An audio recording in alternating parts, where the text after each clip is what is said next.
Welcome to the West Ada School Board meeting. It is November 14th of 2022 at 6 p.m. We're lucky enough tonight to have Chaparral Elementary School helping us with the pledge. Will everyone please stand?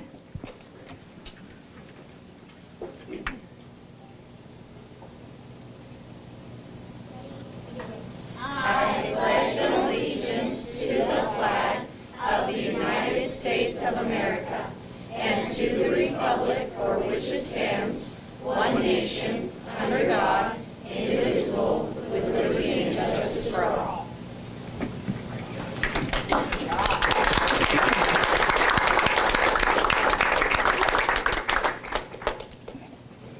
Thank you so much. All right, Madam Clerk, are there any changes to the agenda? Madam Chair, a separate amended agenda was posted earlier this afternoon with the removal of an executive session. There is no longer the need for such. All right, thank you.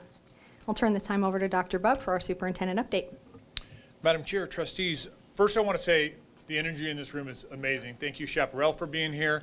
We're excited to talk a little bit about some academics. We're excited to have Centennial High School here, and then talk a little bit about full day kindergarten and math symposium. Just a good night, so we're excited about that. I want to congratulate Nikki Sheppers. She was named Idaho State Clerk of the Year. So.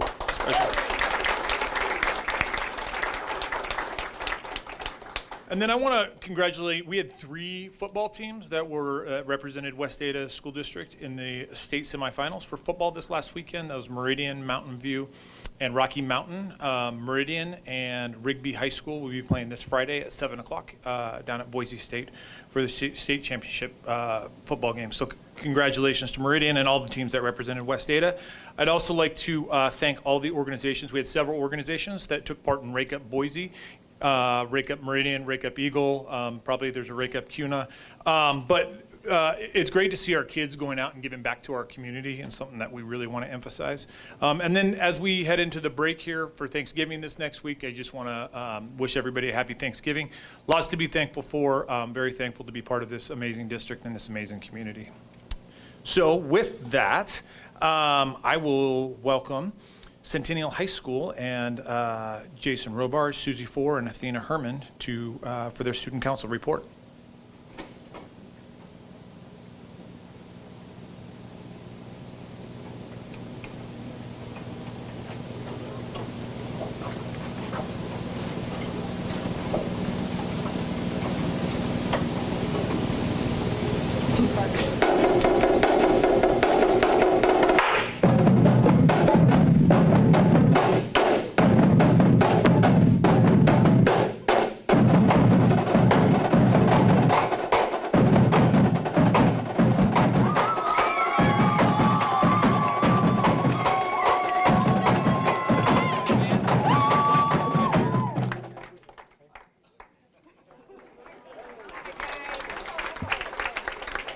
I would expect nothing less from the Patriots, so great job.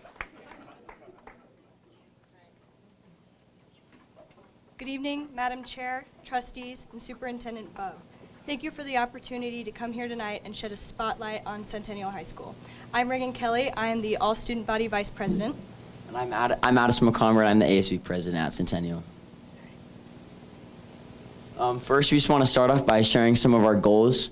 Last year, at the end of the year, we had state basketball, and so that really united our school. And so coming into this year, we really wanted to keep that united bond going.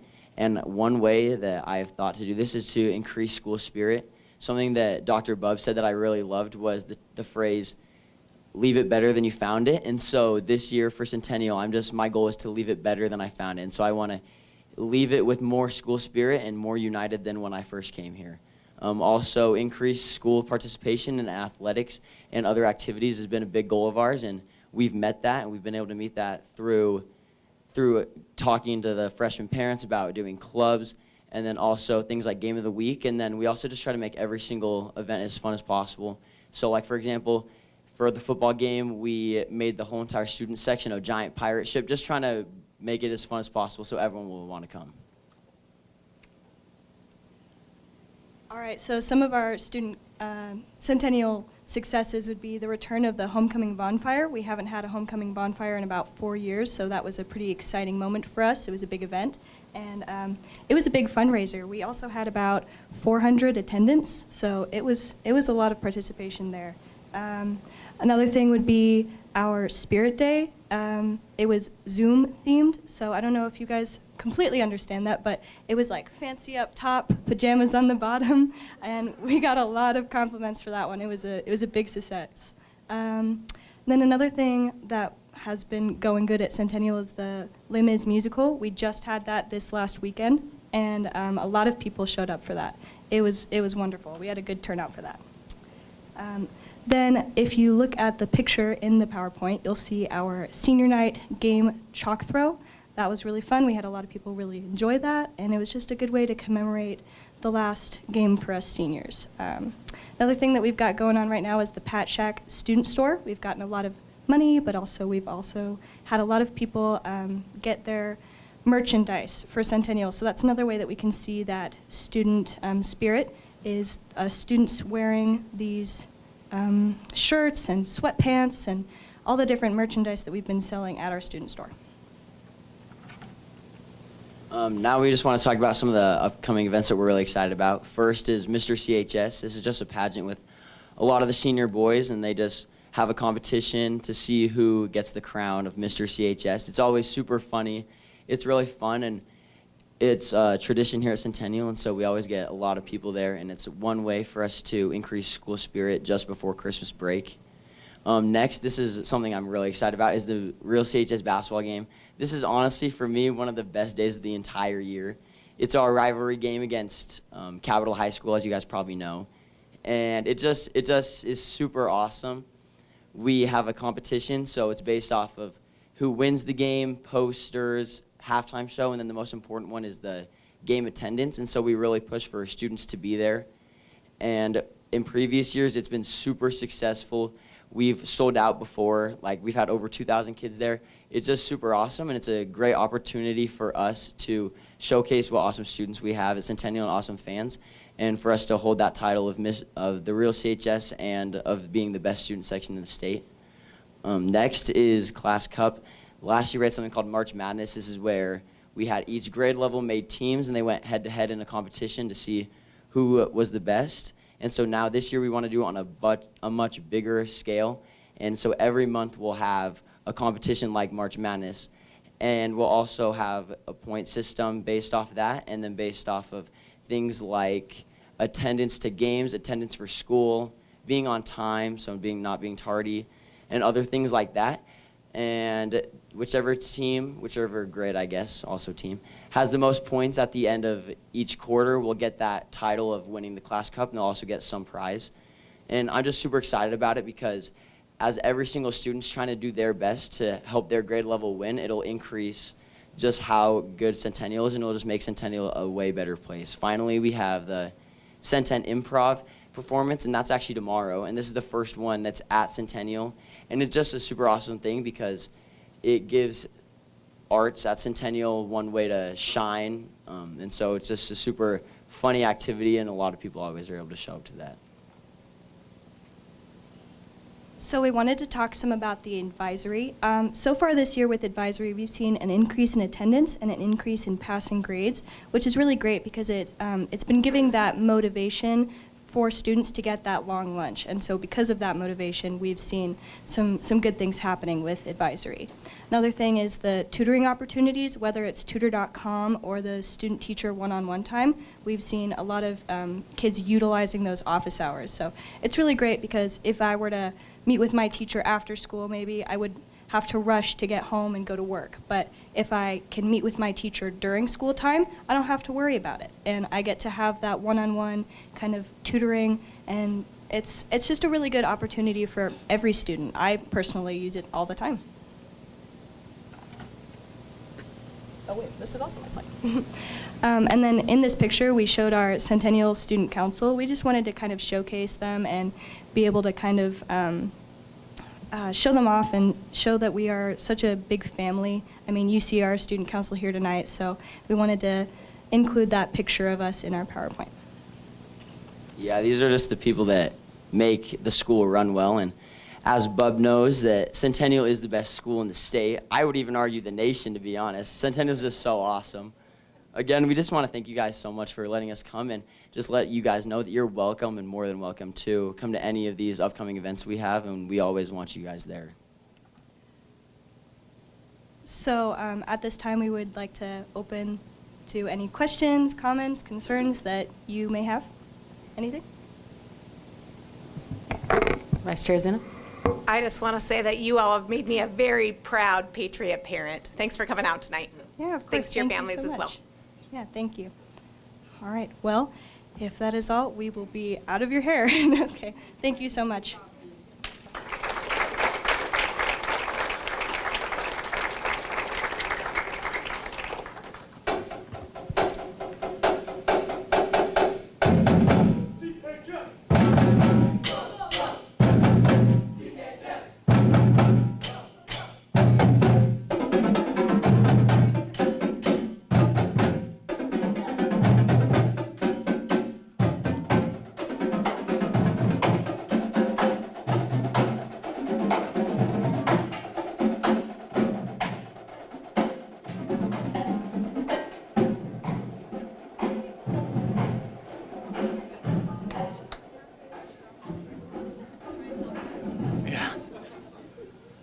Madam Chair, Trustees, I'm really excited about the academic information in this meeting. I don't know if I'm going to top that with the band, so that was unbelievable. I am going to do the drawings real quick. We're going to try to speed up the process a little bit and get through this.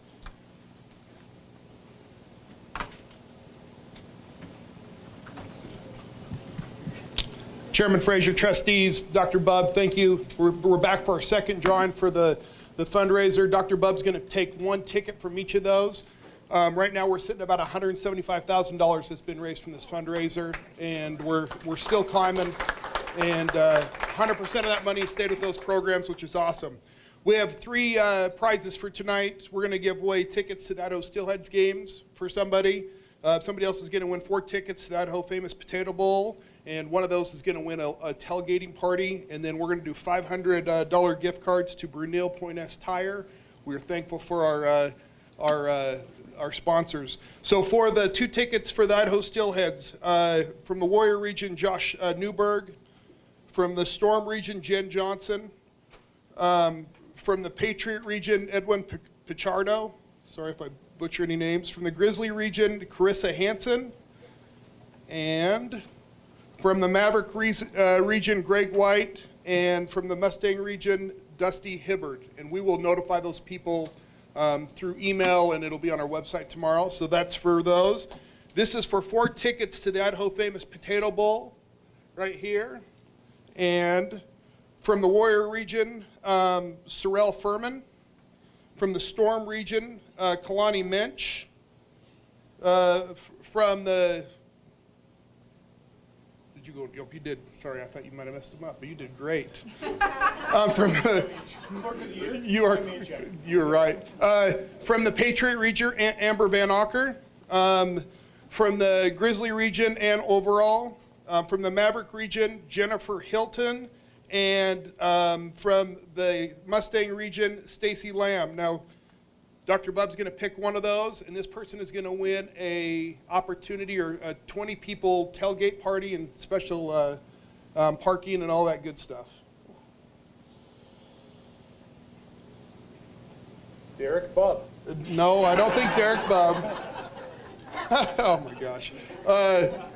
Carol Furman from the Maverick region will get that, so we'll notify them. That's awesome. And then the last one here is for $500 gift cards to Point S Tire. They can be, Brunel Point S Tire can be used for tires, for alignment. They offer full coverage, and we are so thankful for their sponsorship of us and in this fundraiser.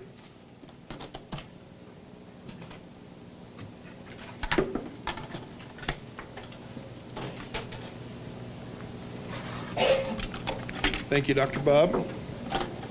All right. Our winners are Sue Roberts from the Storm region, Abby Zimney, Edwin Picardo, Grant Turley from the Grizzly region, Amy Johnson from the Maverick region, and Brinley Katsness from the, what was that last region? Owyhee region. All right, so hey, thank you. We'll be back in December, and we appreciate everybody's support with this, this opportunity and this fundraiser. Have a good evening.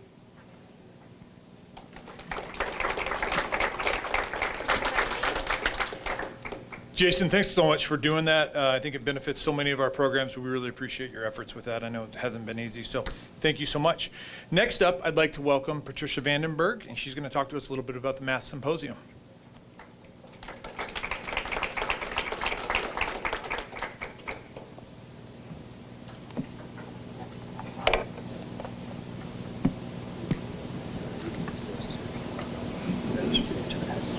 Okay. Good evening, Madam Chair Frazier, members of the board, and Dr. Bubb. It is an honor to be here this evening to share with you the work that we've done with the West Ada Math Symposium. It's been an incredible learning opportunity for our teachers in West Ada, and we are very grateful for the continued support from the board on math initiatives and projects such as this symposium. Please enjoy this video we've prepared for you.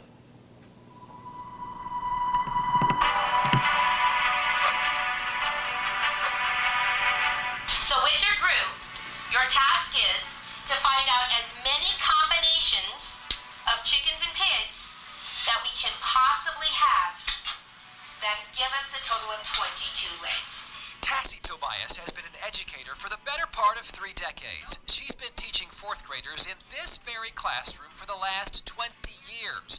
For her, the chance to learn from mathematicians like Graham Fletcher has been a complete game changer. Where could you record what you just said? So could you start a system, a record? Because you just said something. Like Graham Fletcher said, help them as little as possible just to the edge where they might die. You know, like, don't give them any help. Let them struggle. Desmond, what? Can I show you what I'm thinking? Yep. So we count by 4. So the learning thing for me is still like, where do I hone in on my questioning? Where do I back off on my questioning? Where do I let them fall for a little bit before I catch? You're going to be bringing up even more amazing speakers, and you're going to have an opportunity to hear from all of them. So stay tuned what that looks like. In kindergarten, this is not a square. This is, right? Or this is not a triangle in kindergarten.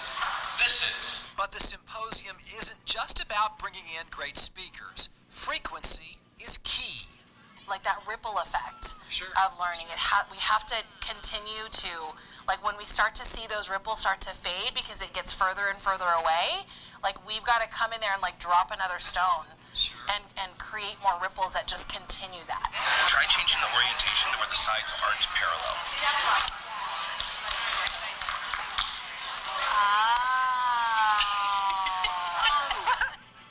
One of my best stories about the Math Symposium thus far, I went over to one of our elementary schools, and I walked into a classroom. The elementary school teacher was really excited to show me, like, hey, I'm trying this new thing in my classroom. I learned it in the Math Symposium. And I said, oh, that's amazing. That's one teacher. So then I walked next door, just because I wanted to see what was going on, to see if there was a difference in the 2 classrooms.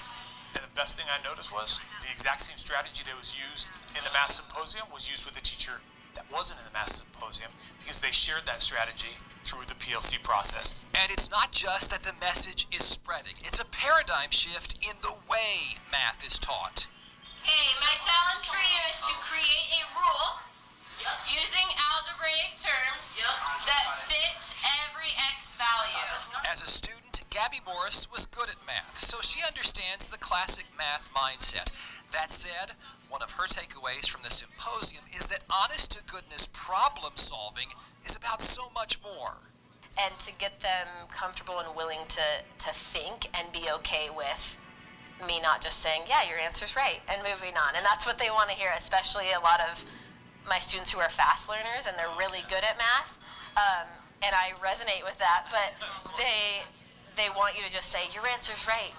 Your process is right. Like, they just want that so bad.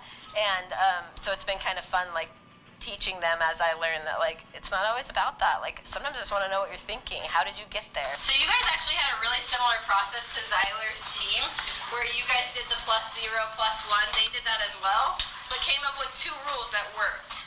I had a student last year that was in intervention for everything. Gotcha. And then she was in a group with a couple of really strong math kids. And we were doing this activity with it was fractions, but they didn't know it. It was parts of cakes that were cut in different ways. Sure. And she just basically used her visual perceptions and said, I see this piece.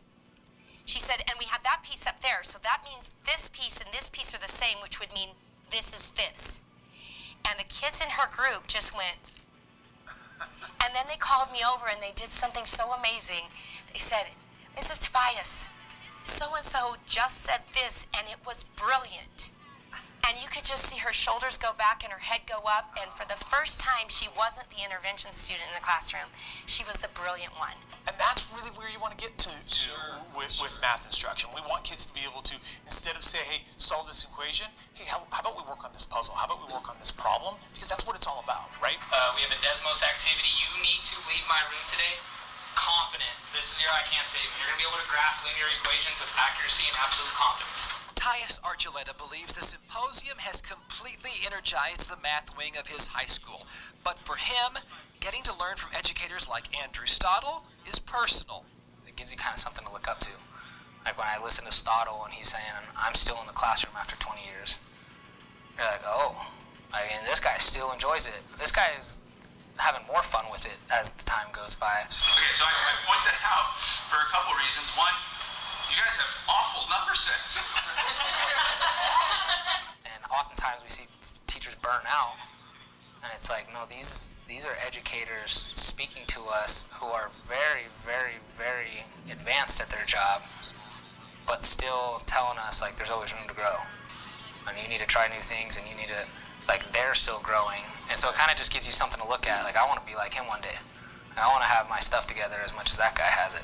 We're inspiring teachers that maybe knew this already, they know this stuff, but we're re-inspiring them to go at it again in their classrooms for their students, and so that it's just tremendous. It has exceeded our expectations. Again, we just wanted them to learn a thing or two, and now here we are.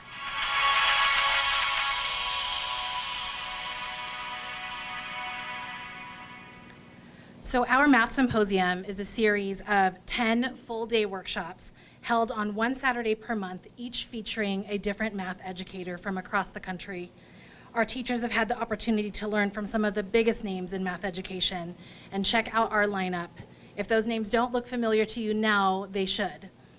We initially invited one teacher from each of our 58 schools to participate in the Math Symposium, but because of the generosity of our superintendent, Dr. Bubb, and all of you, we were able to accept everyone that applied, all 96 teachers. We asked these 96 teachers to commit to attending at least 9 out of the 10 Saturdays, and we honored their time with a $5,000 stipend at the end of the series.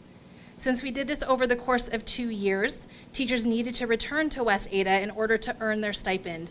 And in a time when retention is so vital, we're pleased to announce that we've only lost one Math Symposium teacher to another district because he moved out of state. In addition to attendance, teachers also completed a reflection assignment that we called a TIY, or a try it yourself, for each Math Symposium. We asked teachers to take what they learned and try something with their students. And so their assignment included an opportunity to reflect on what went well, what they would do differently next time, and they were required to submit evidence, like student work samples, pictures or videos in their classrooms, or their detailed lesson plans. I've included some of those TIY assignments in your handouts today.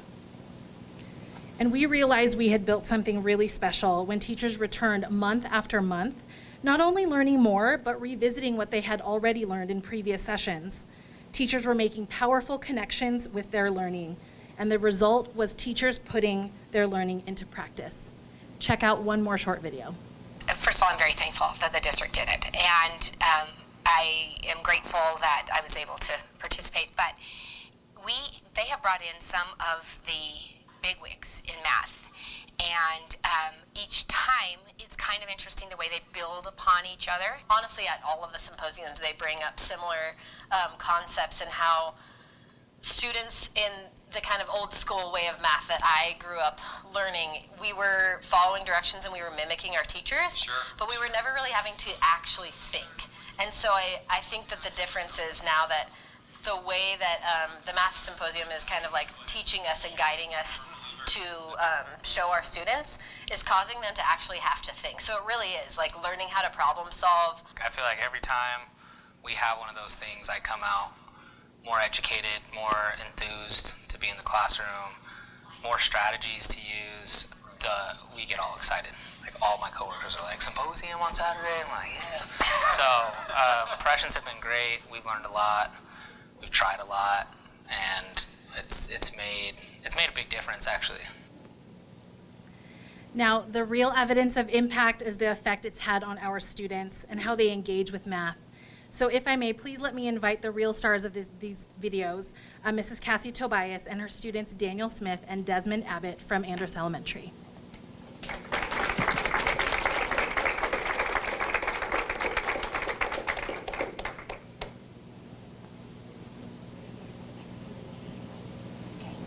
First of all, we want to thank you guys so much for allowing us to be here. And I, on behalf of all of the teachers that have participated in the symposium, would like to, oh, we got to be in the video? Yeah, you know how I like that. We'd like to thank you so much for providing this opportunity for us. It's been a real blessing for me, and I know if you didn't know, my daughter is the other one that's in the video, so Gabby and I, it's been a real blessing for us, and it's really been great for my students. So I'm going to ask them each a question, and they want to answer that question for you. So Daniel, what is it about the way we do math that you like?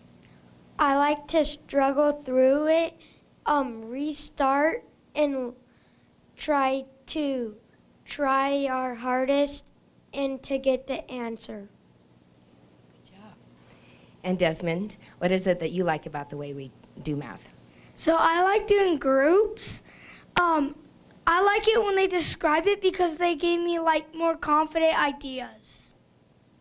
So there you have it. Thank you again for everything.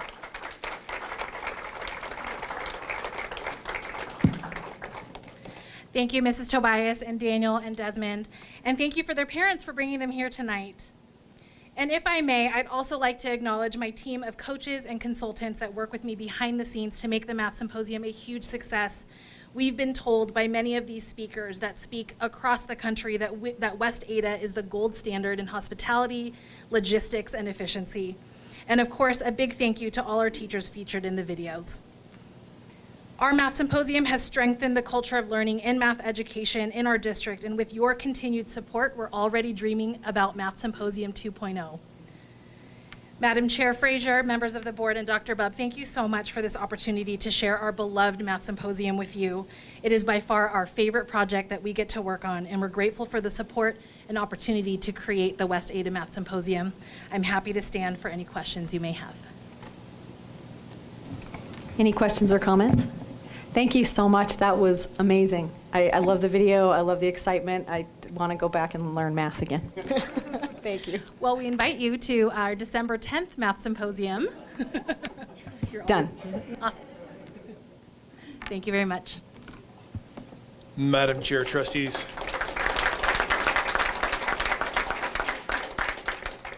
I don't want to go unsaid. Patricia, you've done an amazing job with this.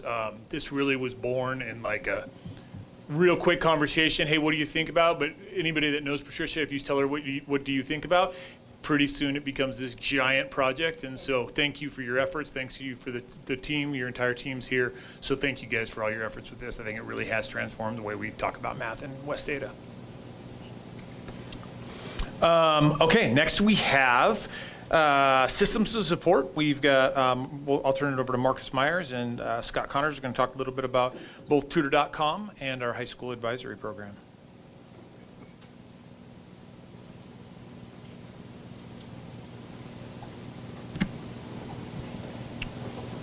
All right, academics tonight.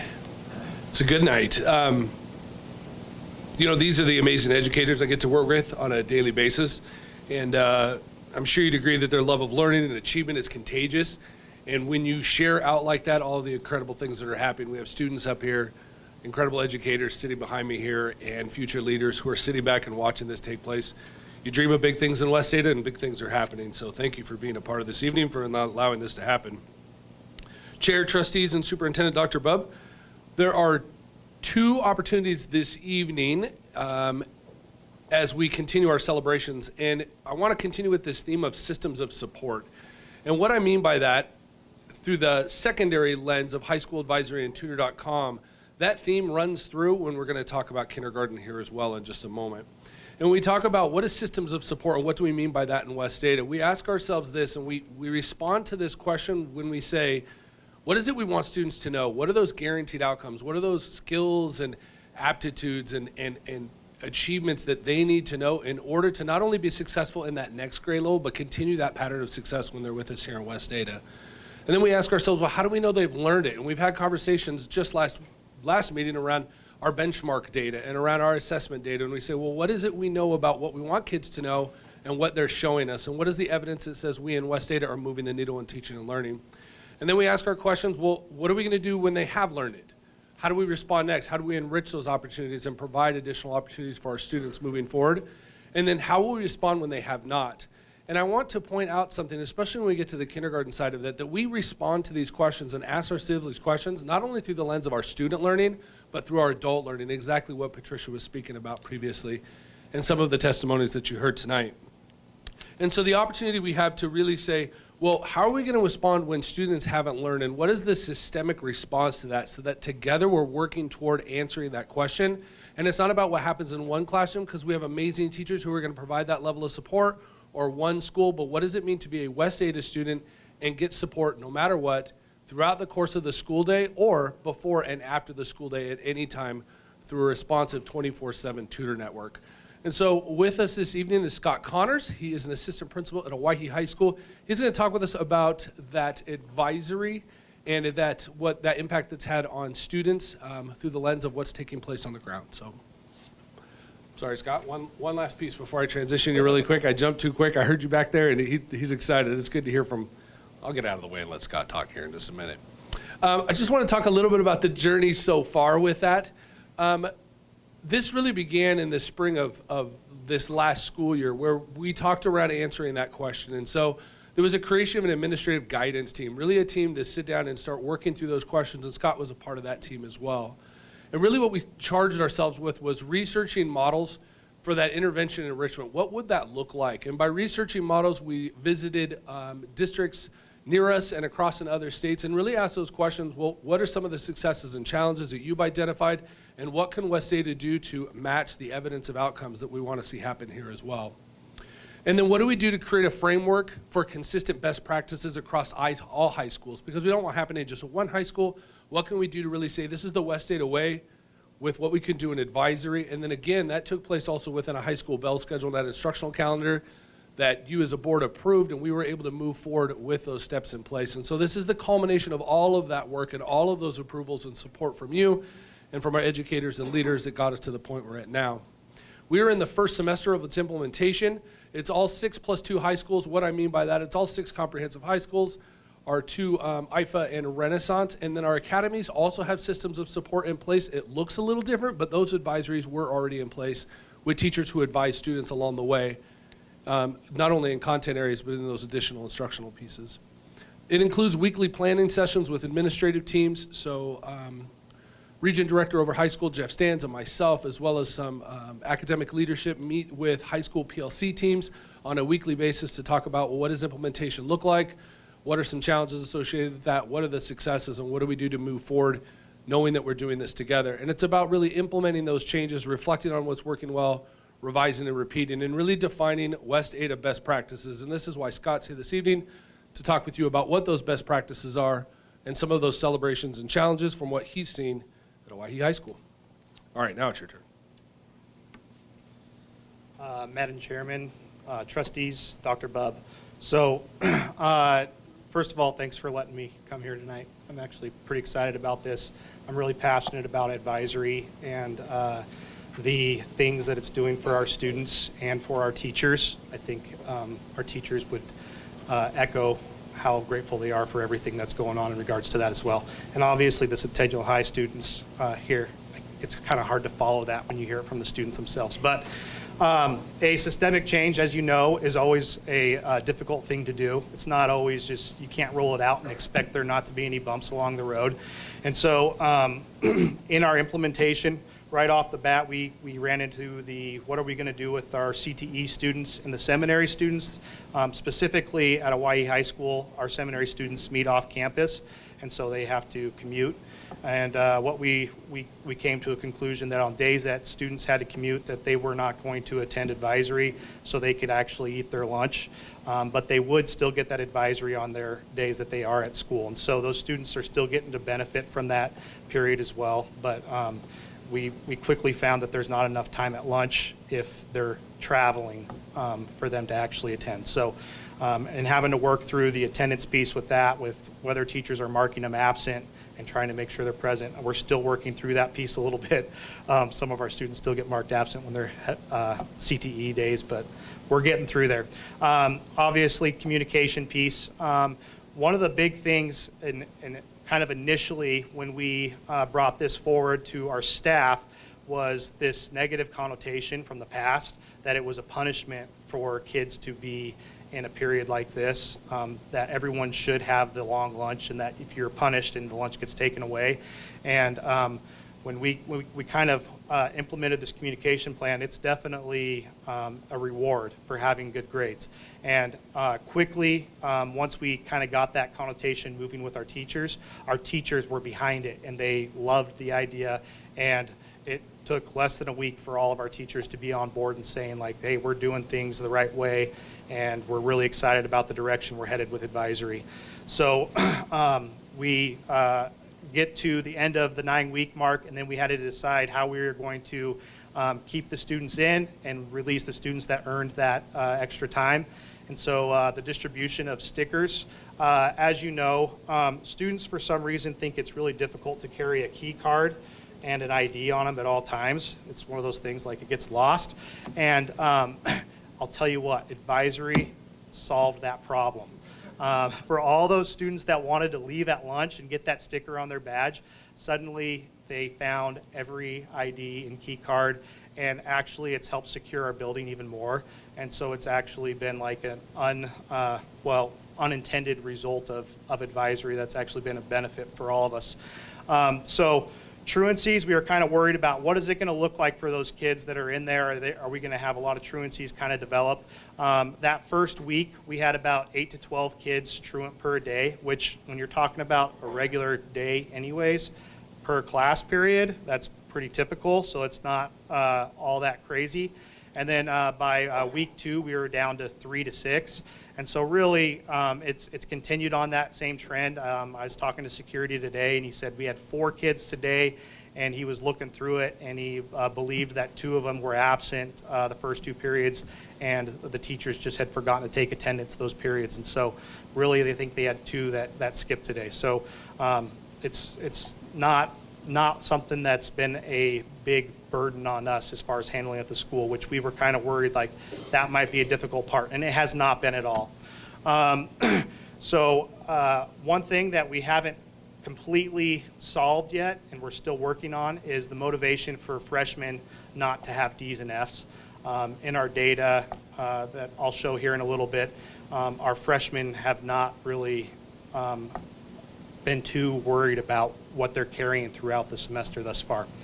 But the good news is that we did see 80% of our eligible students, grades 10 through 12, earn that extra lunchtime. So it's been a great thing and motivator for those students. From a teacher standpoint, the opportunity for reassessment has been huge.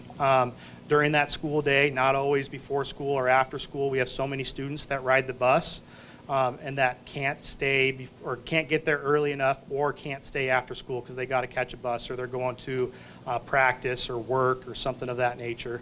And so our teachers have been able to capture those students early outside of class time, but still offer that opportunity for reassessment and for students to improve their grades as well. Teachers have been a great access or easier to access for our students, especially those that have things after school. And students giving up their precious lunchtime previously when they only had 35 minutes was something that students didn't really like to do a whole lot. But now those students, even those ABC students that do have the release during that time period, are actually going in and getting passes so they can go into advisory and get that one-on-one support with teachers when they need it, which has been fantastic. Obviously, the tutor.com has been a great help. More time for teachers and students to have one-on-one time when they need it. We've seen that quite a bit. Our counselors are running anxiety groups during this time period and polling students, so they're not polling them during the class period. So it's one way to make sure that students aren't missing that core instruction during the day. We also have some social emotional groups that we have available as well. I already talked about the building IDs. Here's another unintended thing, that benefit that we got was we have fewer tardies after lunch, which is a huge burden off our backs, especially trying to get students to be able to take care of those detentions for those things. And then lastly, now that we're in quarters 2 through 4, is we have an opportunity to give our teachers a quarter off.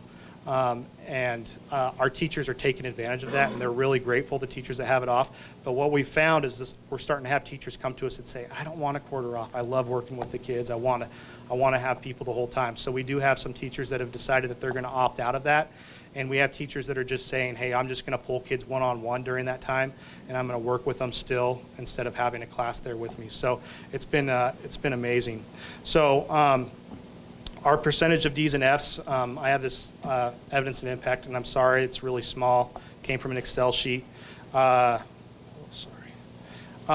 last spring, we decided to implement an intervention system at Hawaii where we did an after school, we called it storm time.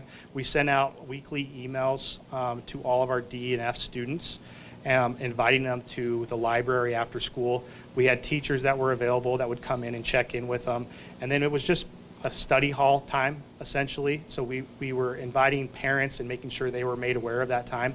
And so we actually saw quite a few students. We would get about 100 students to 150 at the peak. Kind of towards the tail end, it probably dropped down to closer to about 50 students on average that were coming in and taking advantage of that time. And you can see the average percentage of students with Fs. I have it highlighted in red right here. And so week 6 last year in the spring, we had 33.52% of students that had Fs of the student body population 9 through 12. And then week 7 was 34.19, week 8, 30.73, week 9, 31.01, and week 10, 27.12. Now, if you go over to the other side, this is this fall, comparing the same weeks in the semester. So week 6, we had 30.62. Beginning of the year, always really difficult when you're looking at F data, because if they miss one assignment, their grade's an F. And so they can miss a day of school and grades drop. So, and then we get into week 7, and that number starts to drop down to 28. And then by week 8, because we did our poll on week 9, we were all the way down to 15%, which is 15% less than the previous year. And same thing with week 9. And now that percentage, since I've made this PowerPoint, we have stayed under 20% of students with D's or F's school-wide.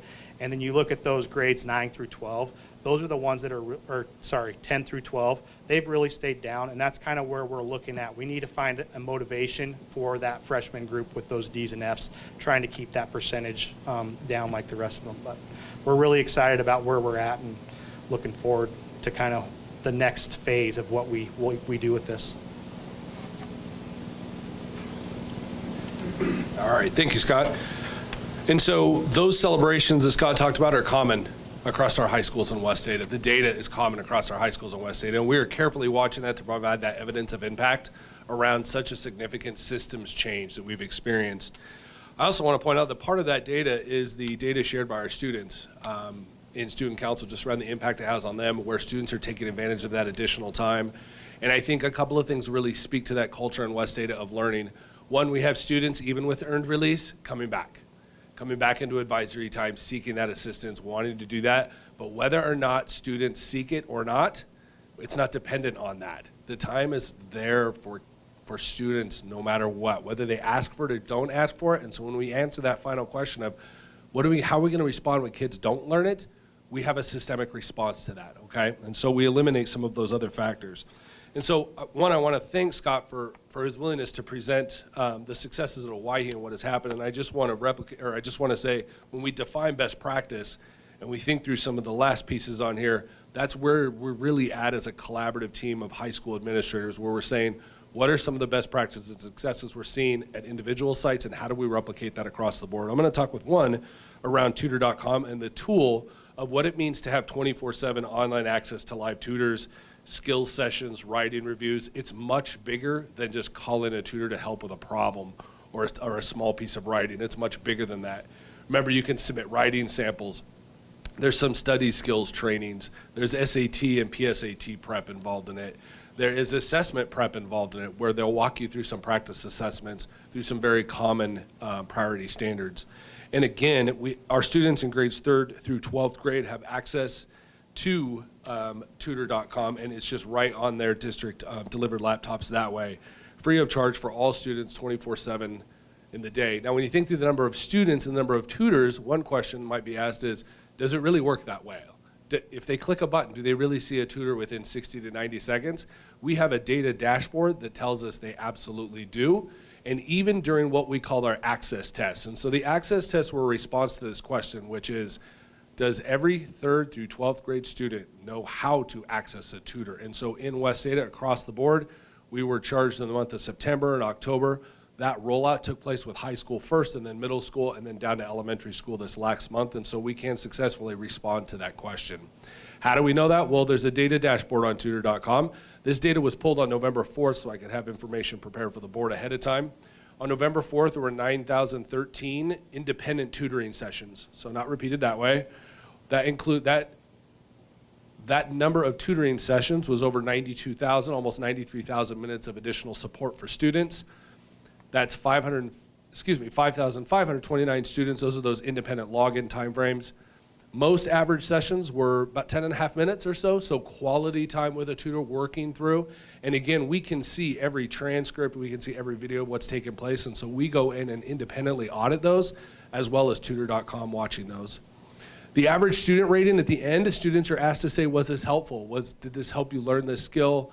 What can we do to improve next time? That's our rating there from our students at 3rd through 12th grade. Our most highly requested support area is mathematics in middle school and high school, which is great because it aligns with what we're working on in our focus goals. And we have seen an increase in SAT prep tool usage. This is an example, and I know what I did is I just took screenshots of what it looks like. What you can see on the top left, that is actually a transcript. That's a short just section of transcript. And of course I redacted student name off of there. But you can see, just looking through the example of a tutor working with a student, not just giving them the answers, but walking them through the process of problem solving by which they would get there.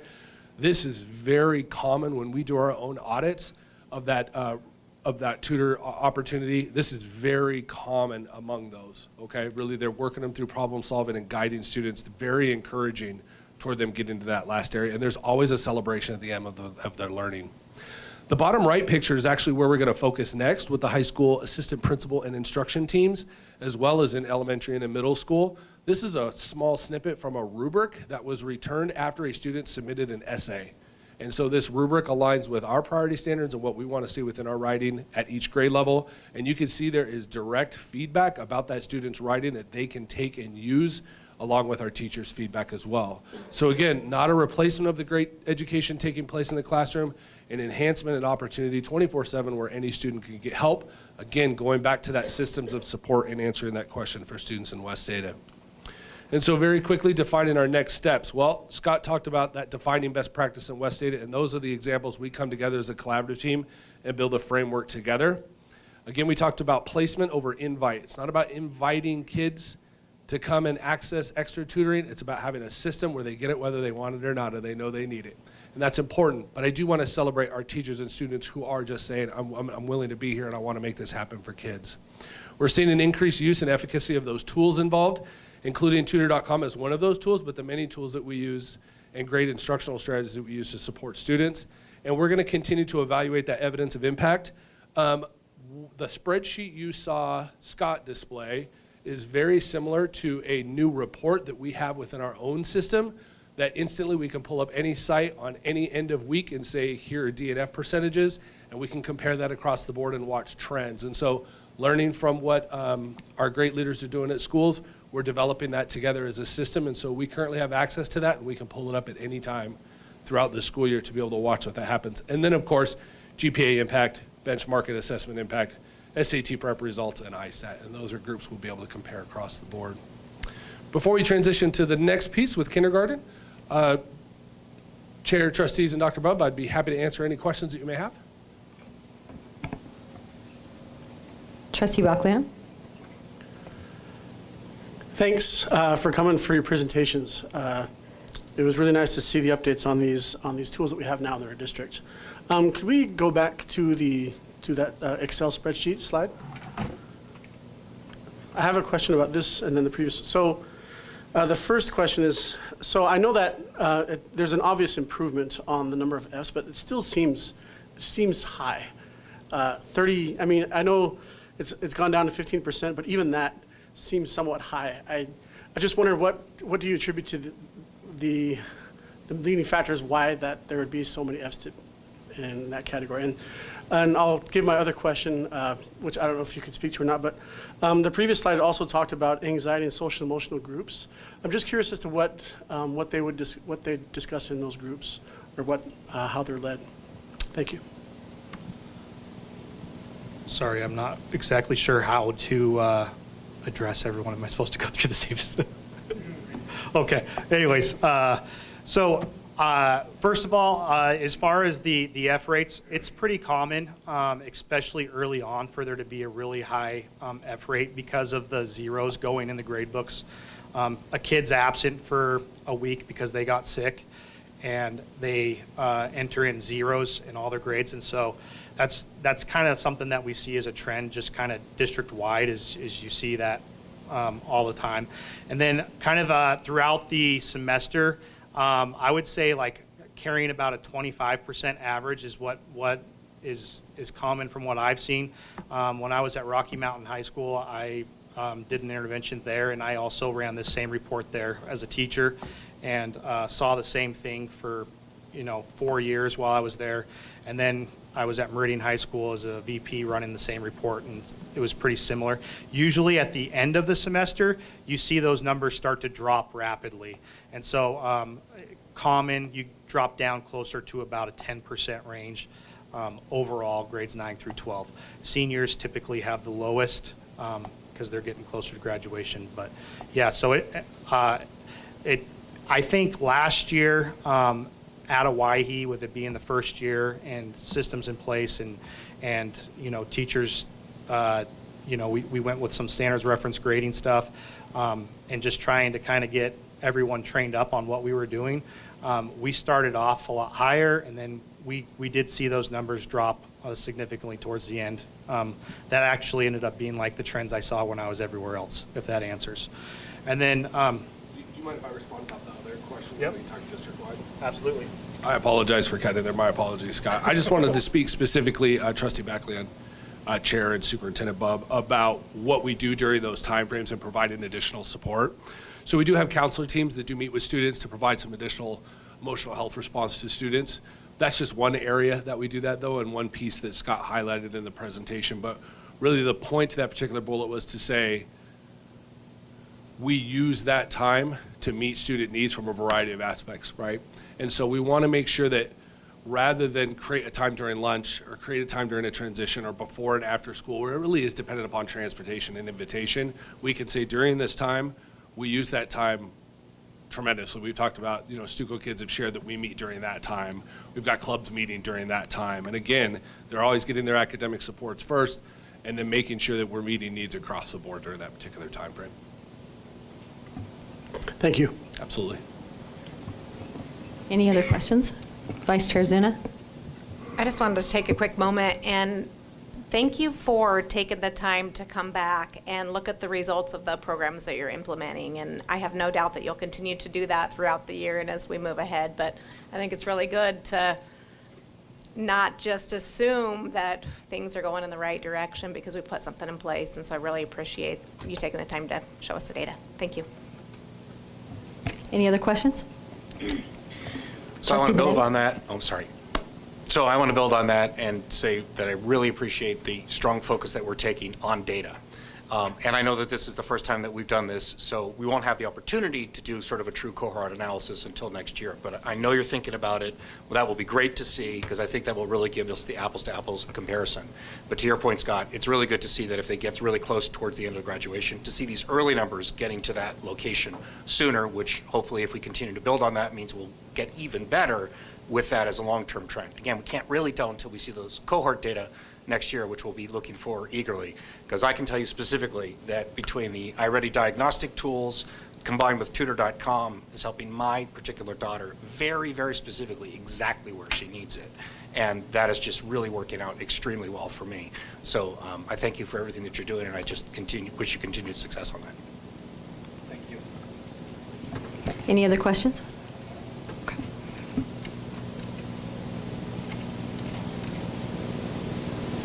All right.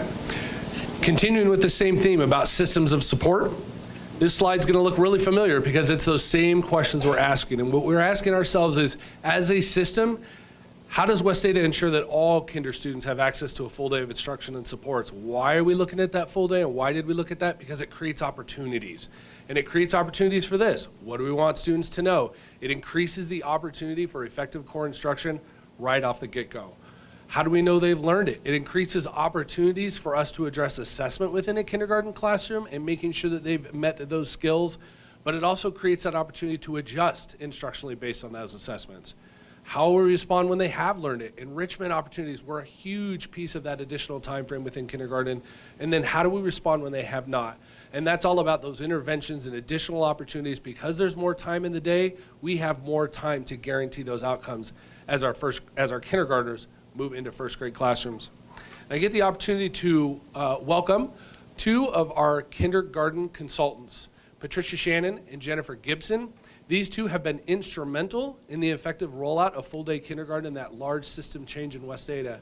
I can tell you, it's very tough to track them down because they are everywhere, in classrooms, in buildings, supporting teachers, teaching workshops, providing PD, and making sure from the very get-go that kindergarten was rolled out successfully. And so I want to thank them and for their efforts, and especially those teams of educators who have really responded to their coaching and to their level of support. They're going to share with you some of their successes from what they've seen, and here they are.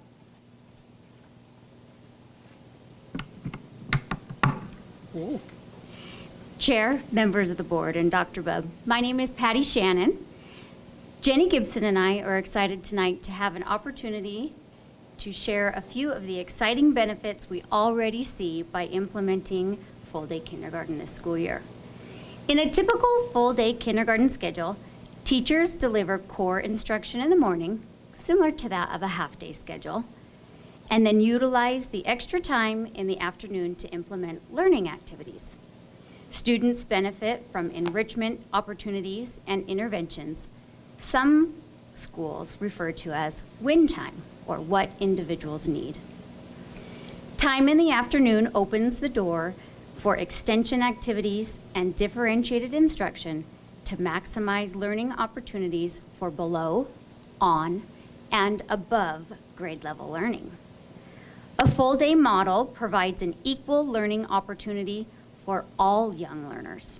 We are excited to hear feedback from first grade teachers next fall after students have all had the opportunity to benefit and grow from a full day experience. As a teacher with 5 years experience teaching first grade, I've observed the benefits of a full day program. These include students being familiar with routines, such as eating lunch in the cafeteria. Their social skills were often more developed, allowing them to positively interact with their peers. And they had the stamina to make it through a full day of instruction right from the beginning of the year. In a few short months, Jenny and I see teachers benefiting as well.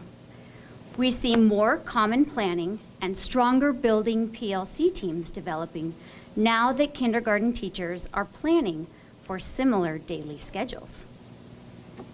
When site-specific issues arise for a PLC team, Jenny and I are able to push in support that is applicable and beneficial for the entire PLC team.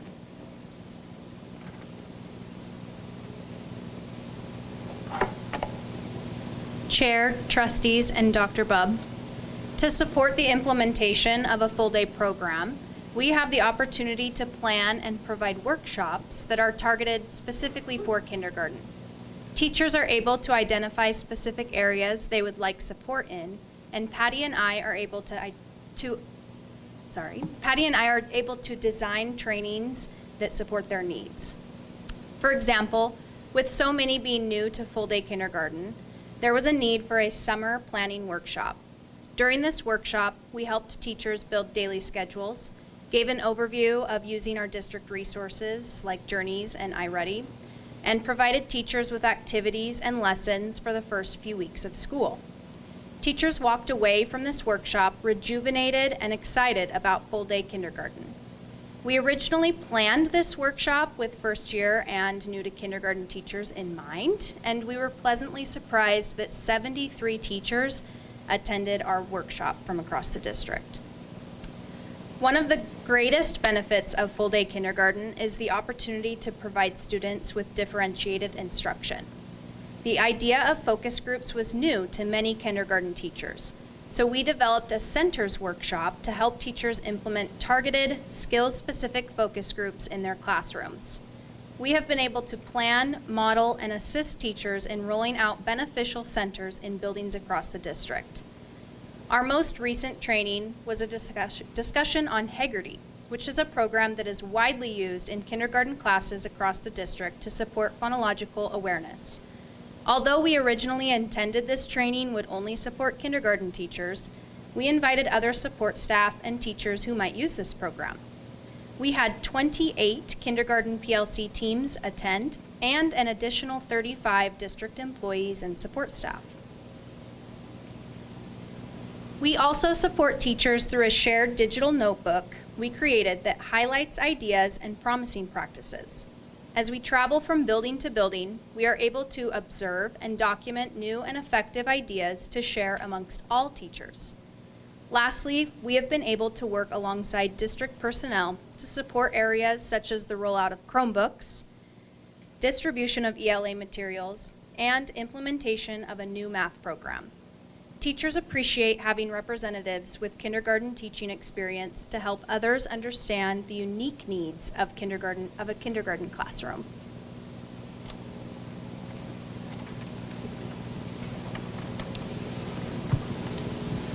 All right. Trustees, let's talk about our celebrations and what we've seen so far. So again, this data is as of when I pulled the data in preparation for this meeting here. And so in looking at the two graphs that I have there in front of you, please note that look at the numbers, not necessarily the height of the graph behind there. But what we have noticed, a trend so far already in early literacy data, is with the increased opportunities for good core instruction and intervention and enrichment, we have seen stronger early literacy numbers as measured by our monthly checks within IRI. And so what you see there, incoming in September, was at 53% proficiency as compared to 62%. The additional time in kindergarten would have been one influence that would have factored that change. Currently, of the 202,277 kinder students in West Ada, 2,143 attend full-day kinder. Of the 134, at least that attend half a day, 57 of those kinder students are enrolled in our half-day for regional sites. This positive response to increased learning opportunities through full-day kinder is a celebration, and that positive response really came from our students, our parents, our families, and our teams, and our teaching teams, and really saying this is a need we can meet, and full day allows us to create these opportunities. And again, also with our teams such as Jenny and Patty, who are there on a coaching basis there, consulting and working directly with teachers in the classroom and improving instruction. And again, those really strong foundational early learning skills that they spoke to as well. So what are the next steps? Well, we're going to continue to analyze the impact of full-day kinder. That evidence is to monitor kinder cohort achievement data. Watching this group move through is going to be an important data set to watch very carefully. Continued instructional improvement and targeted supports, much of what Jenny and Patty talked about already, in making sure that along with improved achievement of our students, it's improved achievement of the adults and educators within our system. Attendance increases within that flexible model. What I'm meaning by that is that we're taking a look at, well, where are we with attendance within full day? What is the impact on overall attendance? How many students still continue to benefit from the full day model? And those who are also taking advantage of a half day, what does that look like? And then transition success to first grade. This will be a significant indicator because with a full day of learning and a full day schedule, that stamina to be able to take on first grade instead of just a quick transition over the summertime, we have now built the opportunity for that stamina. And so the ready to learn component of first grade will already be something that we've been able to address as a system and for our students. And again, continually addressing those challenges and building on our successes together to define those best practices in West Ada, similar to what we did with high school advisory and the use of a 24/7 tutoring return, but also within full day kinder, and what are those best practices in West Ada that impact student learning most. And with that, trustees, we would be more than happy to address any questions that you may have. Any questions? Trustee Bachman? Thank you for you guys for the work that you've done with full day kindergarten. Really enjoyed your presentation. I think this question is for Marcus Myers. Not to exclude you guys, but I think that this one is more for him. So I like that we have the celebrations of full day kindergarten and the things that have been successful. I don't think we heard very much though from the other side of the coin and some of the things that some of the disadvantages of having full day versus half day. Also, on a more broader scale, is it the goal of West Ada to move to full-time, to move to only full day kindergarten, or is half day going to be still an option? Because I know there's still, from the data you showed, there's only 134 students that are choosing half day. Is that still going to be an option moving forward, or is it the goal to be all day kindergarten? Chair, trustee, the goal in West Ada is to continually analyze our systems to ensure that students have the greatest opportunity to learn within that time frame. I think as we move forward and take a look at the evidence that supports full day kindergarten, we're going to want to be critical of what is the evidence that takes a look at half day and how are those students gaining those opportunities of the 134 students that are with us still within that model. And so we want to be able to provide that opportunity across the board for all of our students. So continually take a look at what are those practices that we see in half day that would benefit full day, and conversely, what can we do with that will be important as we move forward, but always coming back to the data, coming back to the evidence, and then making decisions and recommendations to the board about student calendars and bell schedules at that time frame. Any other questions? All right, thank you. Madam Chair, trustees, I just want to take an opportunity to say thank you. It's very rare that I go to a campus and I don't get huge praise for both Patty and Jenny for the work that they've done supporting our teachers through this. This is a big transition for us. I want to say thank you to all of our guest speakers. We had a lot. Scott, I appreciate you being here. As two of our teachers head out in the back, we appreciate you guys being here. And Patricia, thanks for your, perfect timing. We are really thankful for the people that we have. We can come up with all the systems in the world, but without you guys being in the trenches for us to make sure that it's implemented in a effective manner, we wouldn't be where we're at. So thank you guys all for doing that.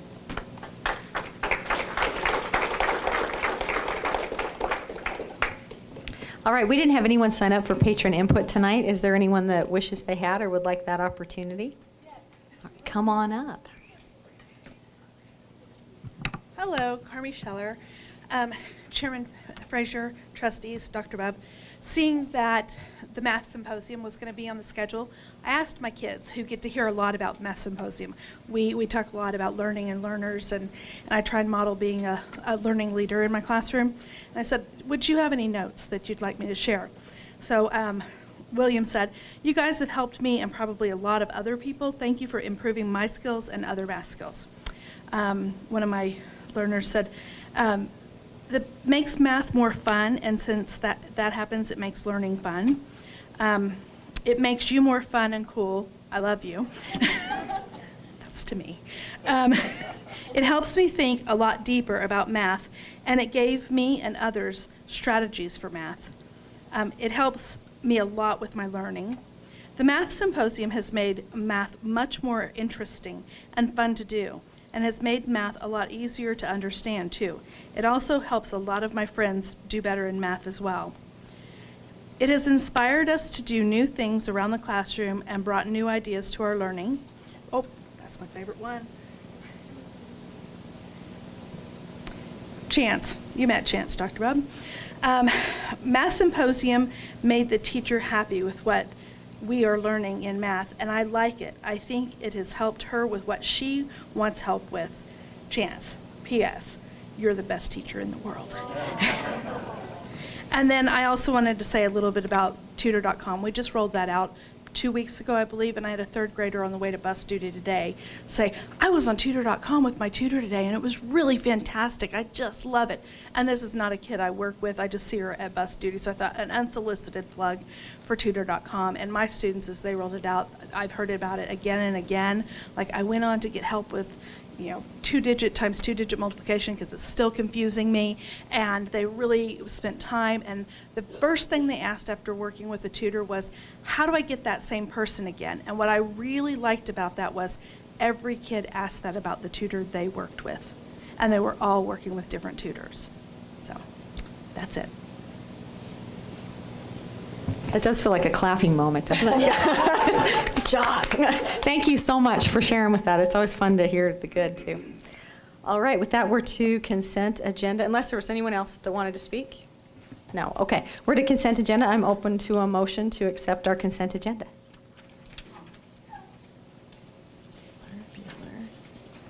Trustee Benetti? I move that we accept the consent agenda. Is there a second? Trustee Bachlean? Second. All those in favor, please say aye. Aye. Any opposed? Motion carries 5-0. That moves us to our discussion, and Marcus, you are up again. Lucky guy. Policy 602.21, selection of library resources. This is a second reading.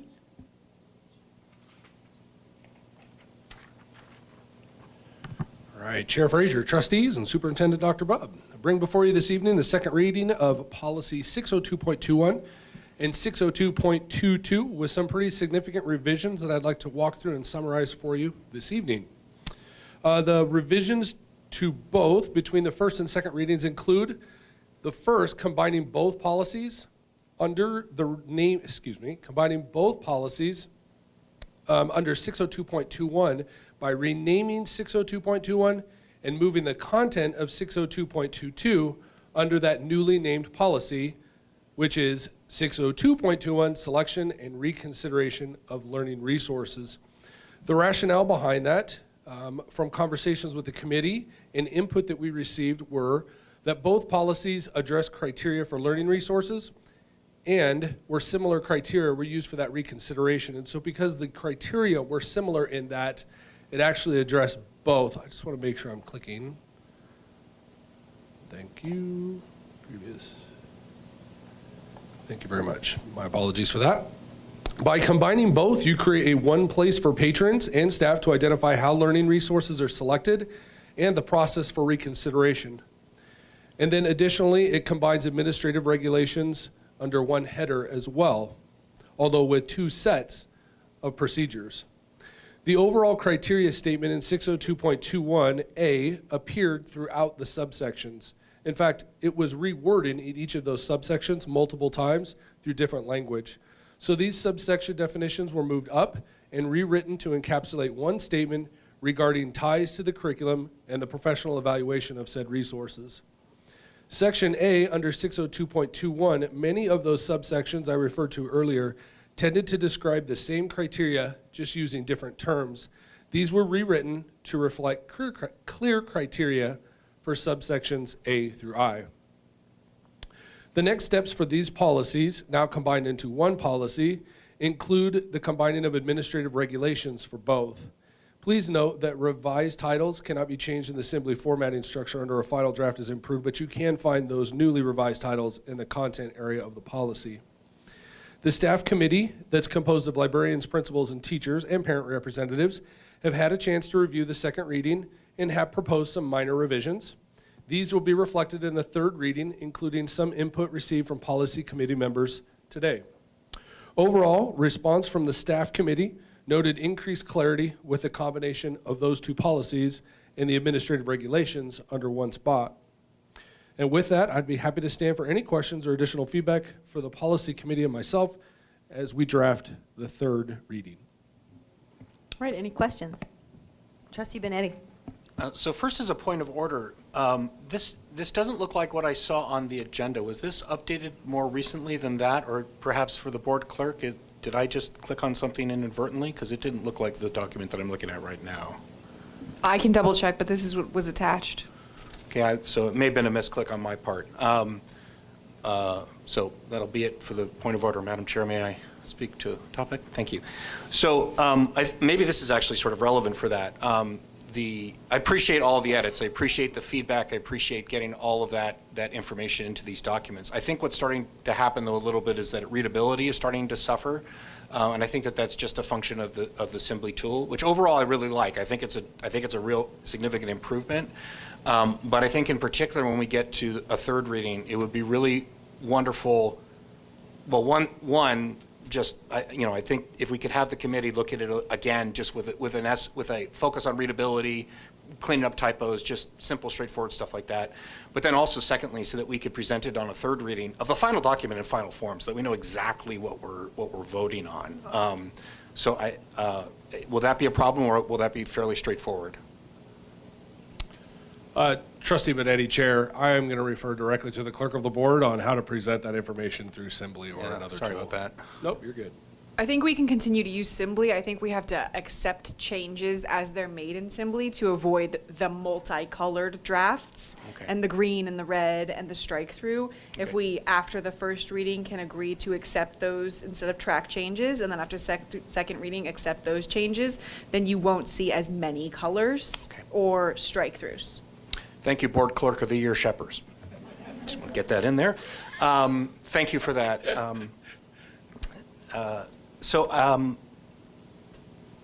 I really like the fact that we're sort of combining these into one policy. I think that's going to really make it useful for readability.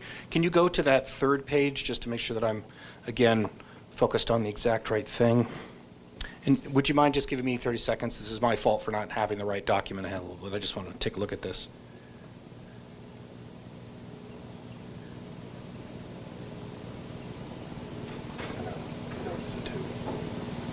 Okay, this looks wonderful. I think if there's any other comments, I think we'll be able to review them in committee, and I thank you for that. Any other questions? Trustee Benetti? No. Oh, okay. Sorry you're late. Any others? All right, fantastic. Thank you so much. Thank you. So we knocked out 2 of them there, huh? All right, so Nick Smith, you are up. Going to go over policy 501.90, student transfers. This is also a second reading. Good evening, Madam Chair, trustees, Superintendent Bubb. I'm here tonight to present the second reading of our proposed revisions to policy 501.9 related to student enrollment and enrollment options. As a reminder, as part of our efforts to streamline our policies by removing procedures from policy, the Policy Committee is recommending the removal of policies 501.9 student transfers, 501.92 dual enrollment, and policy 604 school choice. The relevant policy information from each of these policies is being combined into the new policy 501.9 titled student enrollment and enrollment options. Due to the fact that much of the content from these old policies is procedural in nature, much of the content will be moved into administrative regulations, which you have access to view in Assembly. The new policy 501.9 outlines the different enrollment options available to families, including traditional enrollment, in-district transfers, school of choice, dual enrollment, and open enrollment. There are a couple changes from the first reading to the second reading, and those include removal of the language in hard copy form, which was removed from the school of choice application section since this is not completed online anymore. It is an online application rather than a hard copy application. And then under transportation, we've revised that language for clarity and referenced our transportation policy when talking about what transportation looks like. And with that, I'd be happy to answer any questions you might have related to this policy rewrite. Any questions? Trustee Benetti?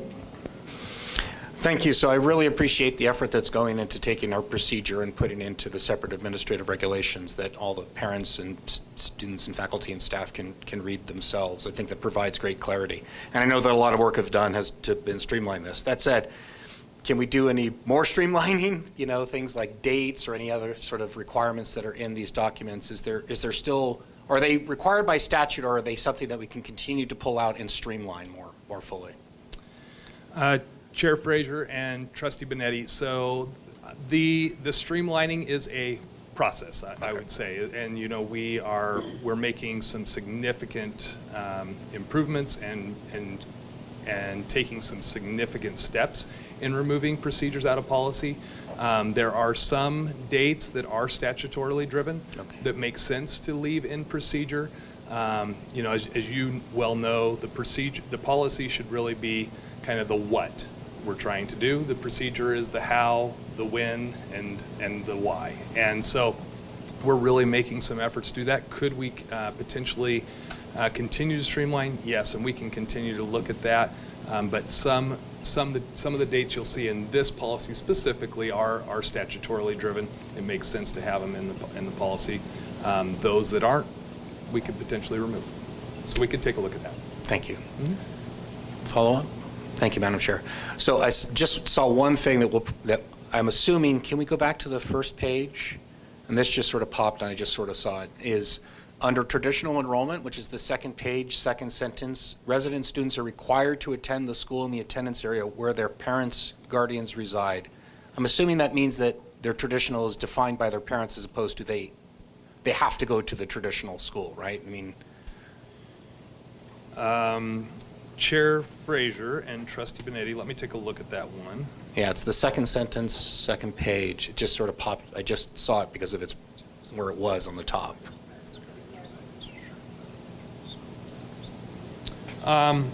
I think we're just trying, it's an attempt to identify or define what our traditional schools are. Great. And that's where a student would go unless they opt to enroll in a school of choice. Yeah, so then I think just maybe some clarifying language, well, to be fixed in committee would be great. I just don't want to lose that because that could be misread. Anyway, that's all I've got. Any other questions? Any others? No, I think that's great. Thank you so much. Thank you. All right, that moves us to our work session. We're going to move to the Grand Teton Room. We can take 6 people with us in there. The session will be live streamed in here, so for those that aren't able to come or would rather sit in here, you're welcome to. You'll get to see it. And with that, we'll move in there.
Do you see it? Perfect. Thank you. Okay. Go ahead. Good? Yep. All right. I appreciate everybody coming in to talk more about our strategic plan. And I want to take 2 steps back, if that's okay, to really talk about the focus of this. So the document as it stands is obviously a very rough draft, as we said, look at it today. We have a colorful draft that's going to have pictures and all of those things. But we need to change a lot before we get to that point. I want to talk a little bit about, because not everybody was part of it, the idea behind this. So I want to make sure that we're all on the same page. Moving into this, we have surveyed 6,300 parents, or community members, I should say. 58 people sat on the steering team.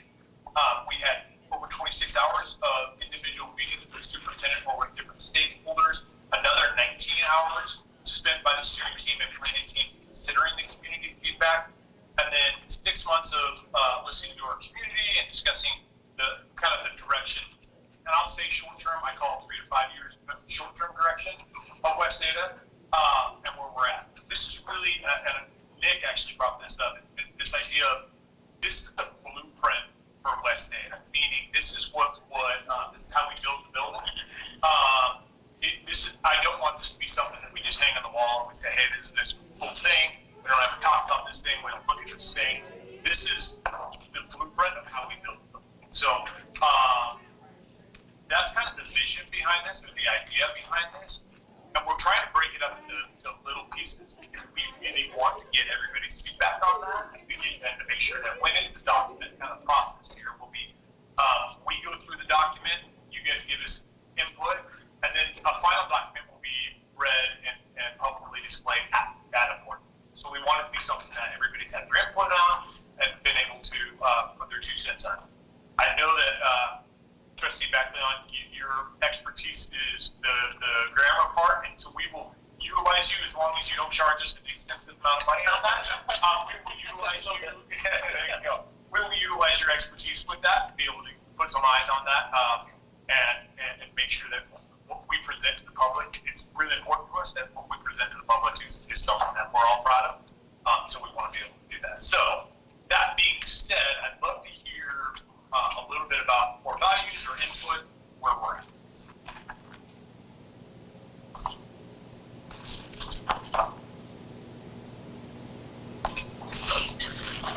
I'm sorry, I focused. Go ahead.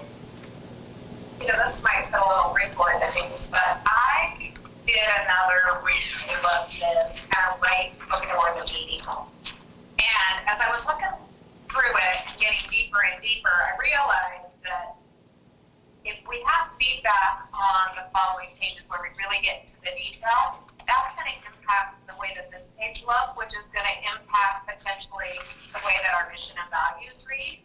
So I'm almost wondering if we should go the opposite direction with our review, which doesn't fit into our meeting tonight at all. Or another option might be that we go through it this way, but just recognize that we might have some stuff to do based on feedback along the way. I think that's because the way it's paid, the way it's posted, Carmen Theater would probably tell us this, we should probably stick to these 3 focus areas, but I do agree with you. It could impact future items, which means maybe the way we'll post it from now on is we discussed mission, vision, and our core values last time. Now we're hitting focus area, so talk about focus area, and we could talk about mission, right? What we talk about impacts those. Yeah. And then the last one being mission, vision, focus areas, and how we're going to do that. And then, if that changes, does that make sense? Yeah. So kind of going backwards. Does that work for you?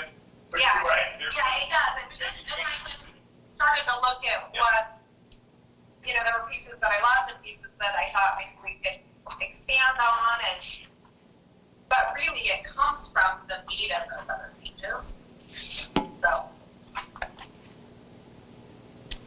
So really, let me ask this: 3 focus areas of teaching and learning. West Ada District's district system of teaching and learning remains focused on academic excellence. Academic programs, procedures, processes are intentionally designed to enhance learning opportunities for all students. The how we're going to do that, or the specific steps, goes into that next section. But what I would ask is just looking at the bold pieces: teaching and learning, climate and culture, communication and engagement. For those, is there a 4th area that we're missing? Do you not agree with some of those areas as areas of emphasis? What are our thoughts there? I have a couple of things. So 5,000, 6,000 plus people on the committee that they helped come up with these focus areas. I think that's important to recognize the individuals that spent time. Looking at them to me as a parent, I do think they address issues that I guess like.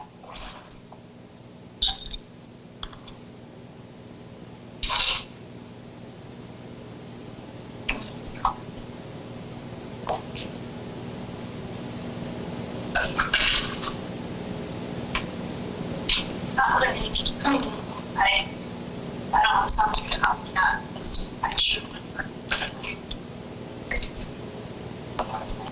I feel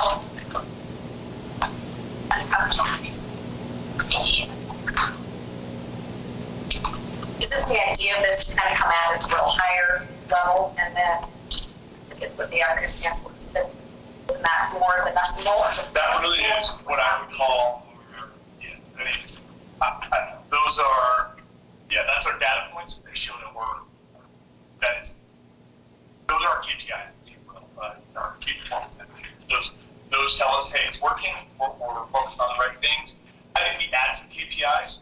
One of the pieces is teacher retention. I think that's part of the hows at the end, right? How are we going to do this?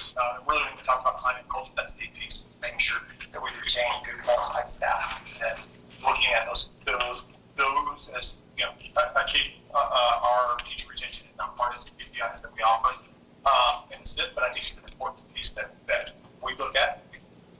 So if there's some thought on that, I would love to, and maybe that's that next time, but thinking about like, okay, how do you measure this? How do you measure the culture better? And maybe it is, I don't want to say better, but we're continuing to work on culture. Maybe it's surveys, maybe it's, I think you're right, it's different ways. No, those data points to me are the critical piece of it. But yeah, I don't know if you want to put those on the wall. Sure. And analogies, that's a changing piece of this. It's somewhat general, but specific statements are what we want to put. And like you say, it's growing with that. Thanks.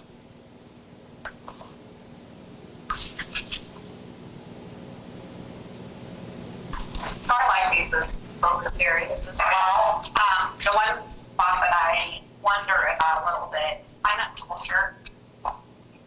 Teaching and learning falls under climate and culture to me as well. I mean, it's all kind of part of that, right? You get a great climate, a great culture, and that helps the learning environment.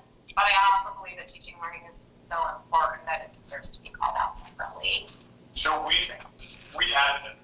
It's a good thought, because we had it under there, and we thought, well, you know what, climate and culture is so important, and especially as we have teachers in a row, we feel like this isn't just emphasis on, a lot of times when you talk about climate and culture, you talk about the kids get along with each other, is there a positive culture, and I think it's a responsibility of our entire district to make sure that we are creating the culture that we want to work here, because we're only as good as our best teachers. I truly believe that. So that's one of those focus areas that have the house is really around teacher retention. That's and making sure that our teachers are celebrated through staff recognition. Those are some of those points. So yes, it's about teaching and learning, and obviously great teachers, it's going to go right into that teaching and learning piece. It does support that. But we felt like it was important enough. We got to pull it out. Because climate and culture, let's be honest, climate and culture has been something that we have at least been concerned about over the last few years with all types of different challenges, it's called turbulence. We really felt like it was something that was important enough for us to make it a major attention. for focus area 2 and for teaching and learning or focus area 1 are very similar to that. We know that with a supportive culture and climate, we know that teaching and learning is greater beyond, so that will be greater. And so there are some specific lines as we move forward in the document as we review it together in later dates. You'll see those summary statements are very similar that way, intentionally written that way. Or one supports the other, you can't really separate them. I changed the order on my paper too. I'll put climate culture first, which I don't love because I mean, teaching and learning is so important, but I do feel like our climate and our culture impacts that so greatly that I'll set up money, but I think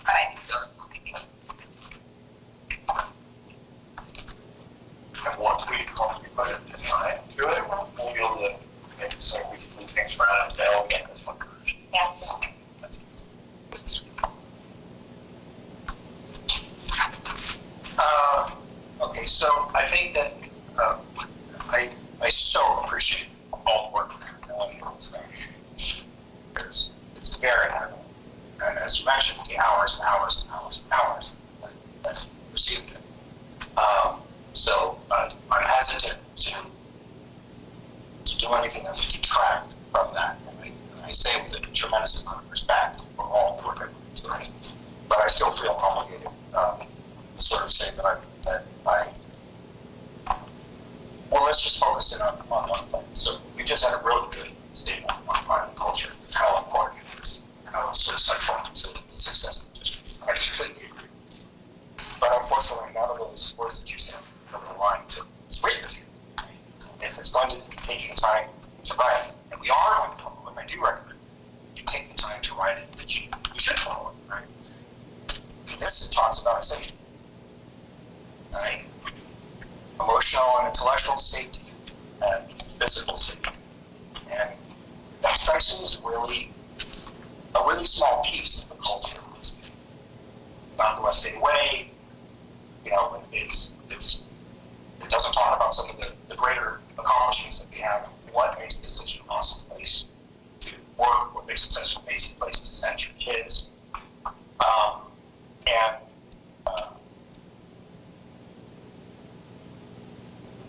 So I don't want to focus in on that too much because again, I'm trying to be extremely careful. But a lot of these things, they don't show me why West Ada is different. Which for me, strategy is all about differentiation. What makes you special? What makes you important? What makes you valuable and different? What makes me want to send my kids to West Ada versus sending them to somewhere else at private school? And frankly, I don't see these. All these things are important. All these things are valuable. All these things are wonderful, but they don't excite me, right? And maybe that's unreasonable to say, but I really want to be excited about this. Just yes, wow, this is how we're going to become the best school district in the nation. This is how we're going to be able to deliver the greatest value. This is how we're going to embrace every challenge and exceed them to the best that we possibly can, right? And so, it kind of does seem like there's a lot of people that were talking about their particular concerns potentially at the times that the survey was made, like safety. Very big issue a couple of months ago. Right? It still is a critical, important issue to every district in the nation. Is it so important that it makes it into our 5-year strategic plan? Right? Are we going to measure our cultural success by how safe we are? I don't know. So maybe I'll just stop there right now. I mean, it's hard because so many people put so much effort into this. They were so much smarter than I and put together, but it's hard to sort of say that. I have to be honest in how I feel about it. Can I ask a clarification? Yeah. Because I think you used a good example with the safety piece there. And then, when you go deeper, and then it really does outline a lot more information that's not included on this. That's why I thought we could get into these so we can bring them forward the other way. So my question would be for you. But can we go into them? I mean, no. Can't or no? You should. No. Should. No. Okay. No. So yeah. So I guess I shouldn't ask the question this way, but if you feel better about the following, maybe changes, then maybe we really do need to revisit this and come back, because I do think that some things are missing there to find it forward. Yeah, to your point, it one of your concerns, that number 2 doesn't accurately describe what you're getting in the description back here. Well, I'm just taking a step back and I'm saying, what's going to inspire? What's going to be an aspirational statement? I can really say how we're going to build the best culture for the best school district. These don't jump out and say, yep, we're going to make a mistake. It doesn't grab. It doesn't mean that it's not the right answer. It doesn't mean that other people don't disagree, but it doesn't, and remember that, like, not everybody is going to go through every single detail. And particularly if those details don't necessarily align to this, there's going to be a little bit of dissonance there. Wait a minute, I thought we were talking about safety. Now we're talking about something else, right? Transportation or something else. And so that's going to detract from this as a focus area, right? This focus means how we're going to make trade-offs. How we're going to make decisions on the areas that we want to focus on, right? So, I mean, like, for instance, teaching and learning, right? West Ada's district system of teaching and learning remains focused on academic excellence. Of course, I wouldn't imagine we would say anything different. Our academic programs, procedures, and processes are intentionally designed to enhance learning opportunities for all students. And we know that that is actually taking place. But what's missing for me is, like, what strategic insight are we going to bring to that? Does it mean we're going to embrace a growth mindset? Does it mean we're going to focus on the more traditional rote education? Does it mean that we're going to embrace technology at the highest level, tutor.com and everything else, right? And I want to get some of that, like, right away so that I can be inspired by this, right? Because I don't disagree with any of that. I mean, yes, it makes perfect sense. Are we making great strides on it? Yes, absolutely. But at least to me, if this is something that we really want to put on the wall and say, yes, I want to feel that, and I just don't like that. I think that's the difference, is that you're looking for something to put on the wall and inspire. We're looking for something, or at least I guess I can only speak for myself. I'm looking for something that is going to be, that I can, like Derek was saying, that I said earlier, I want to lay something out on the floor of the construction site and be able to say, here are the steps that we need to take to get where we're trying to go as a district. So I frankly am not looking for inspiration. I'm looking for, here's the steps we have to take. And so I guess that's maybe the disconnect, at least for me, is that I'm not looking for inspiration. I'm not looking for, really flowery phrases and exciting terminology. I'm looking for the nuts and bolts of what we have to accomplish as a district. So I think that might be part of this. I've pulled with some input. I've pulled strategic plans from a variety of different districts and different. City of Meridian. I pulled one from Hillsborough, Florida. I pulled one from locally here, Bruno Grandview. I pulled one from Cincy, Yorba Linda. And we can put. We'd be happy to put some more inspiring verbiage in there. That wasn't what we were looking at, but if that's something we're looking for, that's easy. The only thing I would say for us to all consider is I've seen districts with really, really well-worded, flowery strategic plans that aren't doing much. In fact, it would worry me as a patron and I'll just use the business strategic plan. When I look at business strategic plan, it says, we're doing all these amazing things and you got to see what we're doing. I think you're trying to sell me something. And when I see, hey, bottom line is, here's what we're trying to do. This is what we're going to offer the greatest electronic device that you've ever had. Thank you, Apple, for doing that. And you're going to be, that's the Steve Jobs system, right?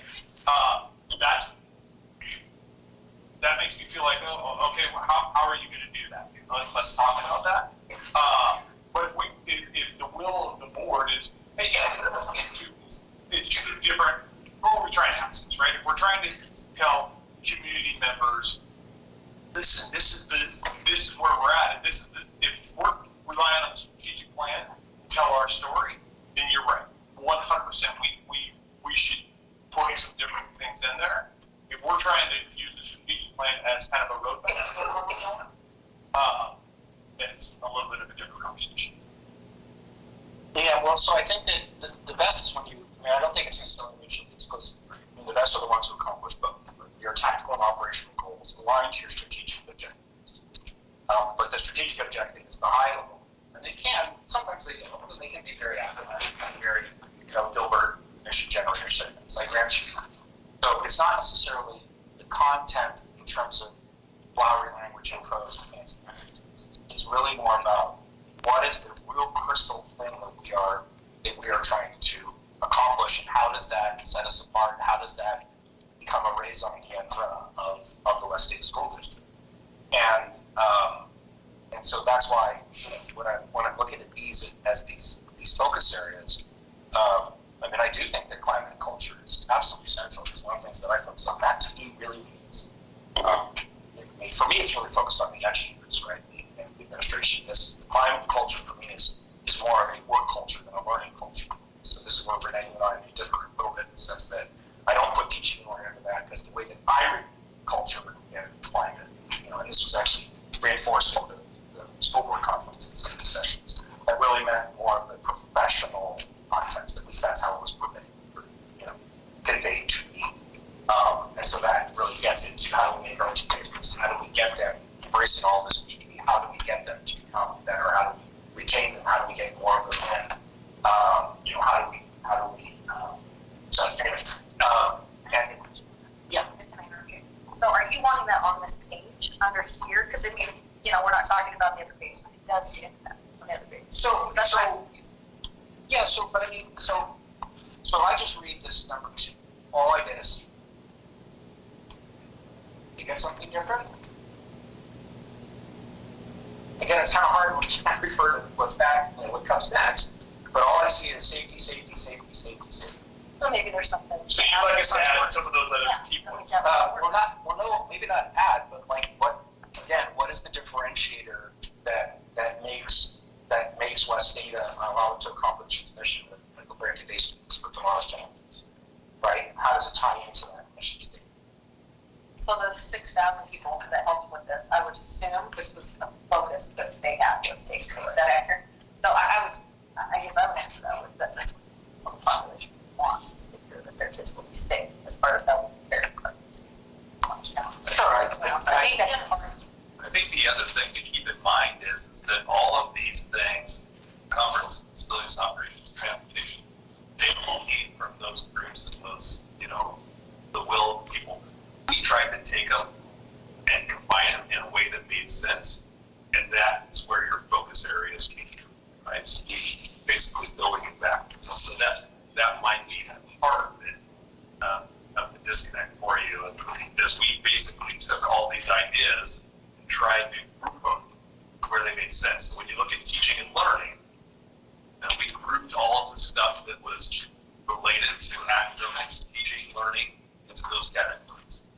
We did the same with communication and engagement, and the culture and climate. Same. We tried to take it, we tried to put it in a category and give it a title and an explanation that made sense. Which is similar to what Renee had said as far as you look at it backwards. You said, and that's really what we did. We looked at those categories and said, okay, how do we lump those in? So if we say, hey, when we lump those in, it's either not a good descriptor or I want to change that. We're all ears. Let's make sure that I think it's yes, but I think we also need to be respectful to the process that came before. I wasn't here, but there's a lot of people who provided input, and so yes, we could change without respecting the process. I think there's a difference between goals and focus areas. Focus is not flashy or sexy or not like. So in the game, how are you going to, sorry, I'm super sorry. Yeah, I'm not going to read it, but what are we focusing on? I mean, it seems like teaching, learning, climate, culture, communication, and engagement. That's what parents care about. That's what teachers care about. If you ask any school district in the country, do you want to be the greatest school district ever? Of course they're going to say yes. I think that's every school district's goal. So you know, yeah, that's a goal of ours, but I don't think that's our focus. You know what I mean? So I would agree with that, although I'm sort of looking backwards. So that's a fair point. So what someone want to hear from you is the excitement around West Ada, and how do we sell that excitement on this paper? Because you and nobody would do this, but if you were to look at our strategic plan compared to others, we want to be the one that they would pick, right? That we're highlighting, that we're showing the enthusiasm of the math symposium that we just all listened to, right? That was exciting. How do we get that in words? So one of the things it's a good point. One of the things that some districts do is an additional section at the beginning before you get anywhere else. Letter from the superintendent. This is our strategic plan, and then kind of the where are we now brag sheet, and I'll call it brag sheet. Call it brag sheet. Strategic plan, but whatever. But this is kind of these are the things that we're proud of. What makes us West Ada? What makes us unique? Kind of as a separate sheet. I'd love to see that graphic. This is even from, hey, we have this many kids. This is the amount of CTE programs we offer. This is where our kids are going after school. This is the support that we offer kids. As almost a separate sheet, and really an introduction where we can say this is where we're at now, and this is the foundation of West Ada, and this is how we're trying to move. Yeah. Did you ask a question? Hang on. No, go ahead. I'll go. Okay. So I want to come back to, because I think when I joined you and the detail behind it, but I think one of the questions are these the three main focus areas? I think why? And then is it really just the summary descriptor needs to be tweaked versus, because if you go back to if you go into the detail of that, student safety is like the second last bullet out of all the list of bullets. So is it really just, are we talking about these aren't the focus areas, or is it just not that blurb descriptor in the document? So that's a good question. So I think that these focus areas are certainly well above the bar. But I do think that the summaries in particular, right, since this is the only page that we're discussing, I do think that they need to have to either be a little bit more long. It's just like I'm going to go back to like some of what I said last time. Right? Okay, so teaching and learning, how we're preparing today's students for tomorrow's challenges. That's our focus area. How does this prepare them for tomorrow's challenges? Right? Culture and climate. How does this focus area prepare them for tomorrow's challenges? Right? Communication and engagement. How does that prepare them for tomorrow's challenges? Right? And I want to see that thread go through so that it has some continuity and some consistency, and then from there, that leads itself naturally to the things that you actually want to get accomplished, right? Which is more tactical stuff. This, frankly, is the roadmap that I think is done. So I'm having a hard time connecting those dots right now, right? Because I think that our mission statement is, it's part of mission statement as well. I think our mission statement is a spectacularly inspiring mission statement. Really do. I love it. I don't know who came up with it 50 years ago, but I love it, right? But I want to, right? So I know it's been around for a while. I think it's great, right? But I do want to see us build on it a little bit more, just sort of resonate this time. And I think that these focus areas could do that, but I want to see more of the competition. Well, I don't want to get into too much wordsmithing in this type of session because I think it's just, but I think that in general, if we can answer that question, right? I mean, how are we preparing today's students for tomorrow's challenges with our culture and climate? Not obvious to me that it's safe, right? Maybe, but, and I know it's an important foundational thing, but, and look, and I know that everybody put a lot of hours and effort into this, but, when you're asking people what they want, they're impacted by a whole bunch of things, what they saw in the news, right? I mean, I'm assuming that these surveys came out at the same time as fall. Just making that assumption. I don't know if that's true or not, but that's what I would think just based upon the survey responses. And, I will tell you, I run superintendent committees, and student safety is the #1 piece from every single one of my committees. Okay. And kids, adults, teachers, we want to be safe with those.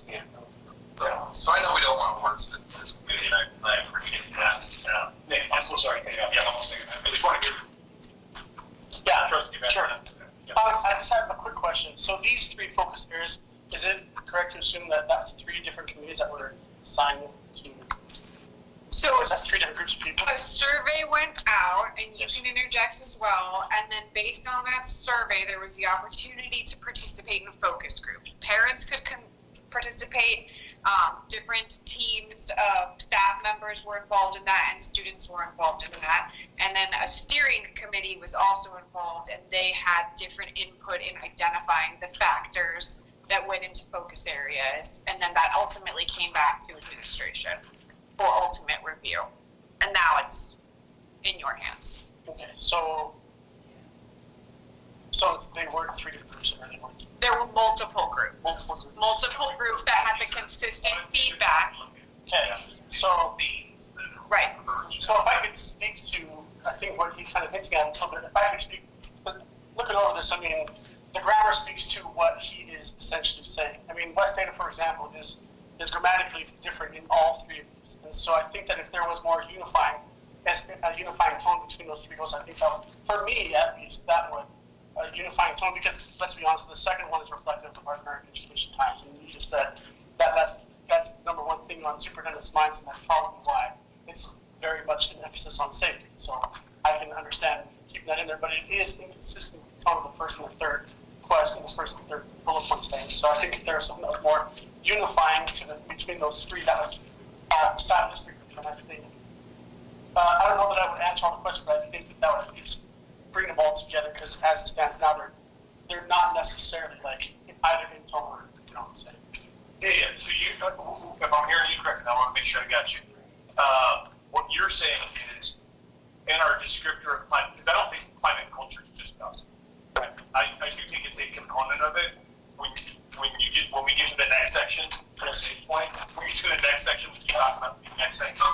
It gets into climate and culture, and it really is about teacher retention. I don't think it's just about employees. I think employees are a huge piece of it. Right. But I'm going to tell you, getting employees, parents, and students to all row in the same direction creates a positive culture. And when you have one person, I like to use the analogy of a marathon. Hey, listen, the first person can go, and it doesn't matter where everybody else finishes up. When you're rowing, all it takes is one person to stick their paddle in the water, and pretty soon you're spinning in circles. Culture is very much like that. Climate is very much like that. Although I would argue that climate you can change for a day, you can change in a day. Culture is a longer-term fix, and it's really the systemic pieces that provide a foundation. I would say a foundation of success, but it's just a foundation of well-being within a campus, and that is everybody. I even family and parents, right? A school with a good, with a positive culture has parents that come in and say, "A, can I help you? B, I have a question. I advocate for my child," and they feel like that door is available to them. So I love the feedback on creating how does climate and culture also improve teaching and learning, which also goes along with how do we intertwine?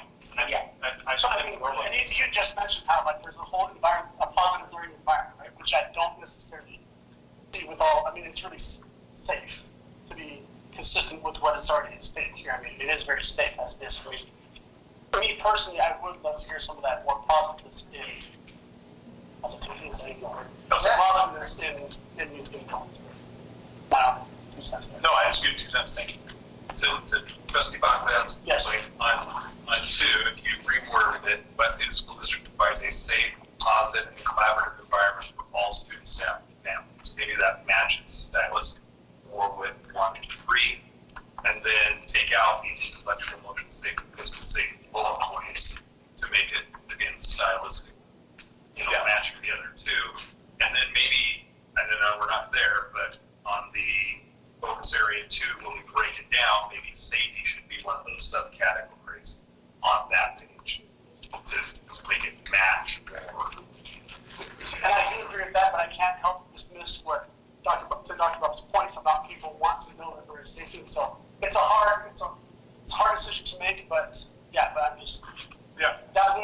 certainly would be consistent and still addressing that concern.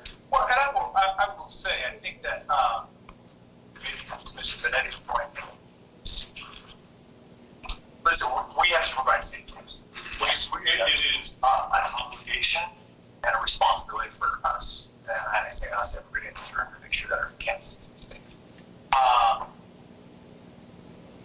I think because it was so strongly worded within what we elicited from our public, I think having it in there somewhere is an imperative, but putting it underneath climate and culture, and I think it can be off of this page and put it on the back page, not on the back page, but putting it under as a sub under climate culture. Because here's the deal. Let's go back to Maslow's hierarchy of learning, right? Hierarchy of needs. You're not going to have a good climate culture if you don't feel safe. That's just a bottom line, and that's probably why that's highlighted a little bit. You believe that every kids need to feel safe, teachers need to feel safe, our parents need to feel like they're sending their kid to a safe place. That's an imperative for us. So, but putting it somewhere on the page and stuff is absolutely. Yeah, and I'm so sorry. I was just going to say, is it strong enough that it would deserve its own focus area? Safety is a number 4, and climate culture is a separate area that focuses on other things. I would say no. And I think that it's, the problem here is that it's extremely easy to get mischaracterized and say, oh, well, you want unsafe schools. Yeah, no, it's not right. So, just want everyone to be clear. Obviously, safety is a priority. Obviously, it's a big concern. Obviously, there's nobody who's going to argue for unsafe schools. But that's kind of the problem. There's nobody who's going to argue for unsafe schools. So it's one of those situations where it's like, obviously, we're going to say it somewhere. Obviously, we're going to do it somewhere. Does it need to be so high that it reaches our 5-year strategic plan? That's not obvious. I would say yes to 6,000 people. So remember, we're talking about strategy. We're not talking necessarily about, it's part of our job, particularly I think on what I'm saying, trustees, to be thinking forward, to be thinking on the long-term plan, to be thinking about how we are going to make ourselves as successful as we can in 5 years. And I don't see any marginal benefit from being the safest district, not to mention the fact that you get to be too safe. It's always a trade-off between safety and liberty. At some point, your liberty suffers because you are too constricted and safe. That's a very philosophical argument. But my point is, it's hard for me to see how that is going to take us to the next level of achievement, preparing our students for the college challenges. Well, look, it's just my thoughts, right? I mean, so like strategy, right? I mean, Henry Ford, right? Famous quote. It's probably a pocket full, whatever his famous quote. If I asked people what they want, they would have told me faster ways, right? And I come from a background of entrepreneurship and innovation, so I'm constantly thinking about what's the way before those college challenges, right? And it's not to at all take away from the fact that you have to have a certain degree of safety in schools. Peace. It's just, for me, climate culture is so much. Did you bring a rough draft of your suggestions? No, I didn't. Yeah. I mean, I don't think it's my job to overwrite what everybody else has done here. Just kidding. No, it's good input. So here's what I would also say in regards to this. Sometimes we just say, based on the feedback we've gotten, I think it's important to be able to address it. Sometimes we say safety. Hey, well, what are you going to do? Well, we're just going to make sure. We want to put, for lack of a better term, money where our mouth is. Yeah. This is why we've done safety audits. This is why we've invested millions into key card entries. Like, the way I view a strategic plan is this is really where you're going to make financial allocations should be going towards this.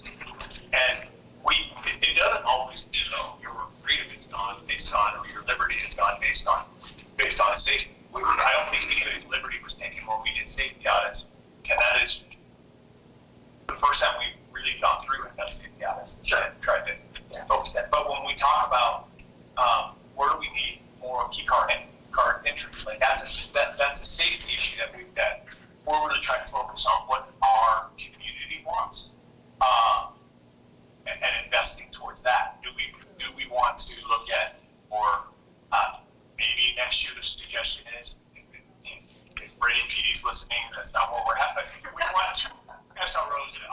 campus, right? Sure.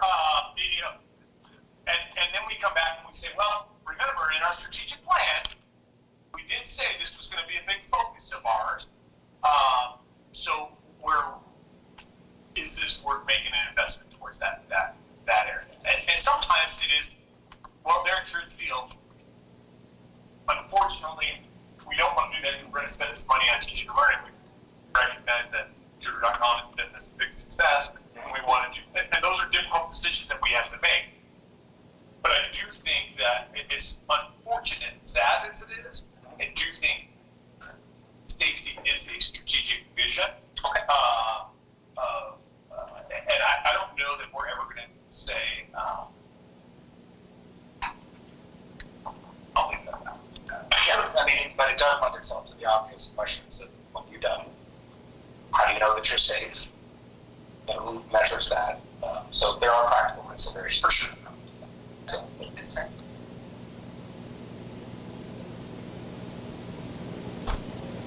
So the only other feedback I would have is, for me, communication is sort of asymmetrical and engagement is symmetrical. I think that the engagement is much more part of the culture, right? Rather than, I'm worried given the conversation about whatever, but that communication is more how we're getting the information out. Communication is more how we engage parents and two-way communication thing, right? And just, I know we're not supposed to go through the entire document, but in general, I'm hoping at some point that we can get more of that parental engagement, because we refer to parents only twice. That's a little, I'm hoping to do that a little bit more. So, or maybe in that engagement section, I don't know. Well taken. Do you mean just the three focus areas for your own place? Okay, so when we talk about collaborative learning cultures, that's families. We say families, various constituencies,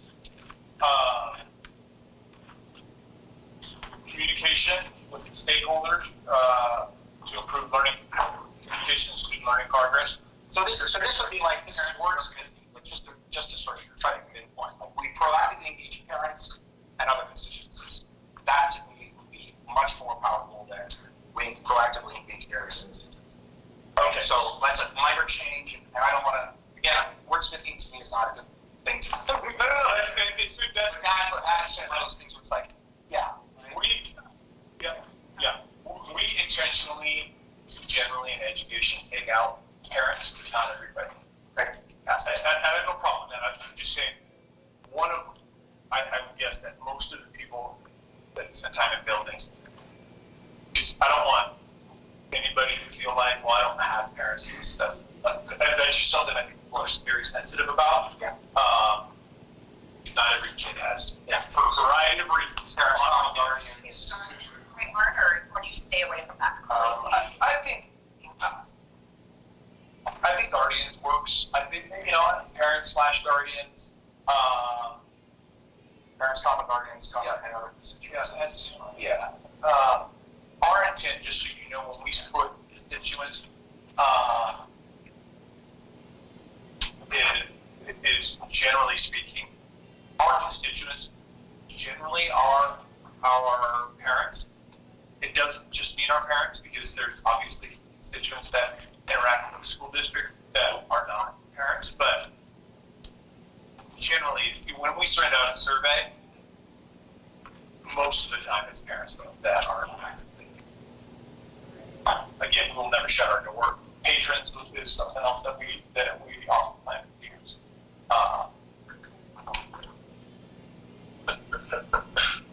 But we can wordsmith that over. Okay, just the context. Because obviously, parental engagement was really strong in our prior philosophy. It's not quite so strong here, so that's something I'm hoping to bring back up.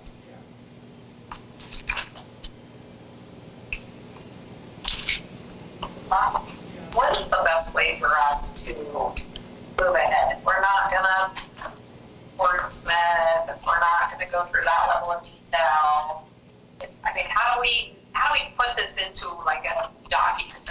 I actually think I think this would be very much like, I think this has been good, and we will take the input from everybody, and we'll make some adjustments. I think the next meeting will be much more clear, because we'll be into these focus areas, and those might be a little bit longer. We talk, we do it on a different night, whatever that might look like. But I think the goal being, let's really dig into these, and then let's go back. Now we've dug into these. Yes, that looks good. Now let's look back. These are the changes we made. Are we happy with those changes? Yes. Is that aligned with the mission and vision? Yes. Life is good. Or no, let's make some changes here. Let's adjust this. Would it be helpful going into these next few meetings for discussion for us to give you thoughts by email ahead of time, so you anything concrete? Yeah, anything concrete would be really good. We want this to be input from everybody. We really do. We want it to be reflective when we get done. To your point, we want it to be something we're all proud of. And we all say, hey, this is a good document. This is where we're at. That's always challenging with documents of this size. Yes. But to your point, there's been a lot of people that have worked on this, but hopefully that doesn't stop the conversation. I want that to start the conversation and to say, okay, well, what else can we do to reflect where we're at? And then it'll be really interesting. We haven't received a ton of comment from this. It'll be really interesting once we post a shiny version, I'll call it, of this. Like, what kind of public comment? What are do people say, wow, this is good, or oh my gosh, what's this, or this wasn't clear to me? I think there's still opportunity to adjust after that. Because there's things, just like policy, there's things that we go through and we think, oh, this looks good, we're ready to read it, and all of a sudden, we're in the middle of a board meeting, we go, oh, wait, what does that mean? Yeah, that's a really good point. Let's adjust that. That doesn't make sense. Or we get some comment where we say, hey, you know what, let's adjust based on that. So as a practical matter, maybe this is a question for you, but can we send everybody in the room? You can send it to me. Just send it to her. Okay, and copy her, or just send? Just me. Just you, done. And then she'll get it. After that, yeah, that sounds great. Can I actually ask one other thing? Is it, since we're going to, because I think specifically, if we include or have the concept that we might want to move some of these items around within the different focus areas, can we post the agenda such that we can look at the whole, even though we're focusing on one area, that we can look at the whole documents and we're not constrained? The next agenda we'll post, or the next, if we want to do it as separate work sessions, then it'll probably be a little bit consuming. The next one we'll post with the entire thing. Okay. That we're going to. Awesome. Well, I speak for myself and say that I can't thank you enough for doing this. I can't thank you enough for all the effort that went into it, and all the people that took the time to help build it and answer all those questions, gather all that information. I think we're really going to be much stronger for it. So this to me is a super, super important thing. I'm really glad it's getting this type of attention. Sorry about the one comments. What's that? No, I love the comments. Listen, you're going to get last crack at this thing, so I don't see it's your volunteer for it. I'll send it a bill. Yeah, you act like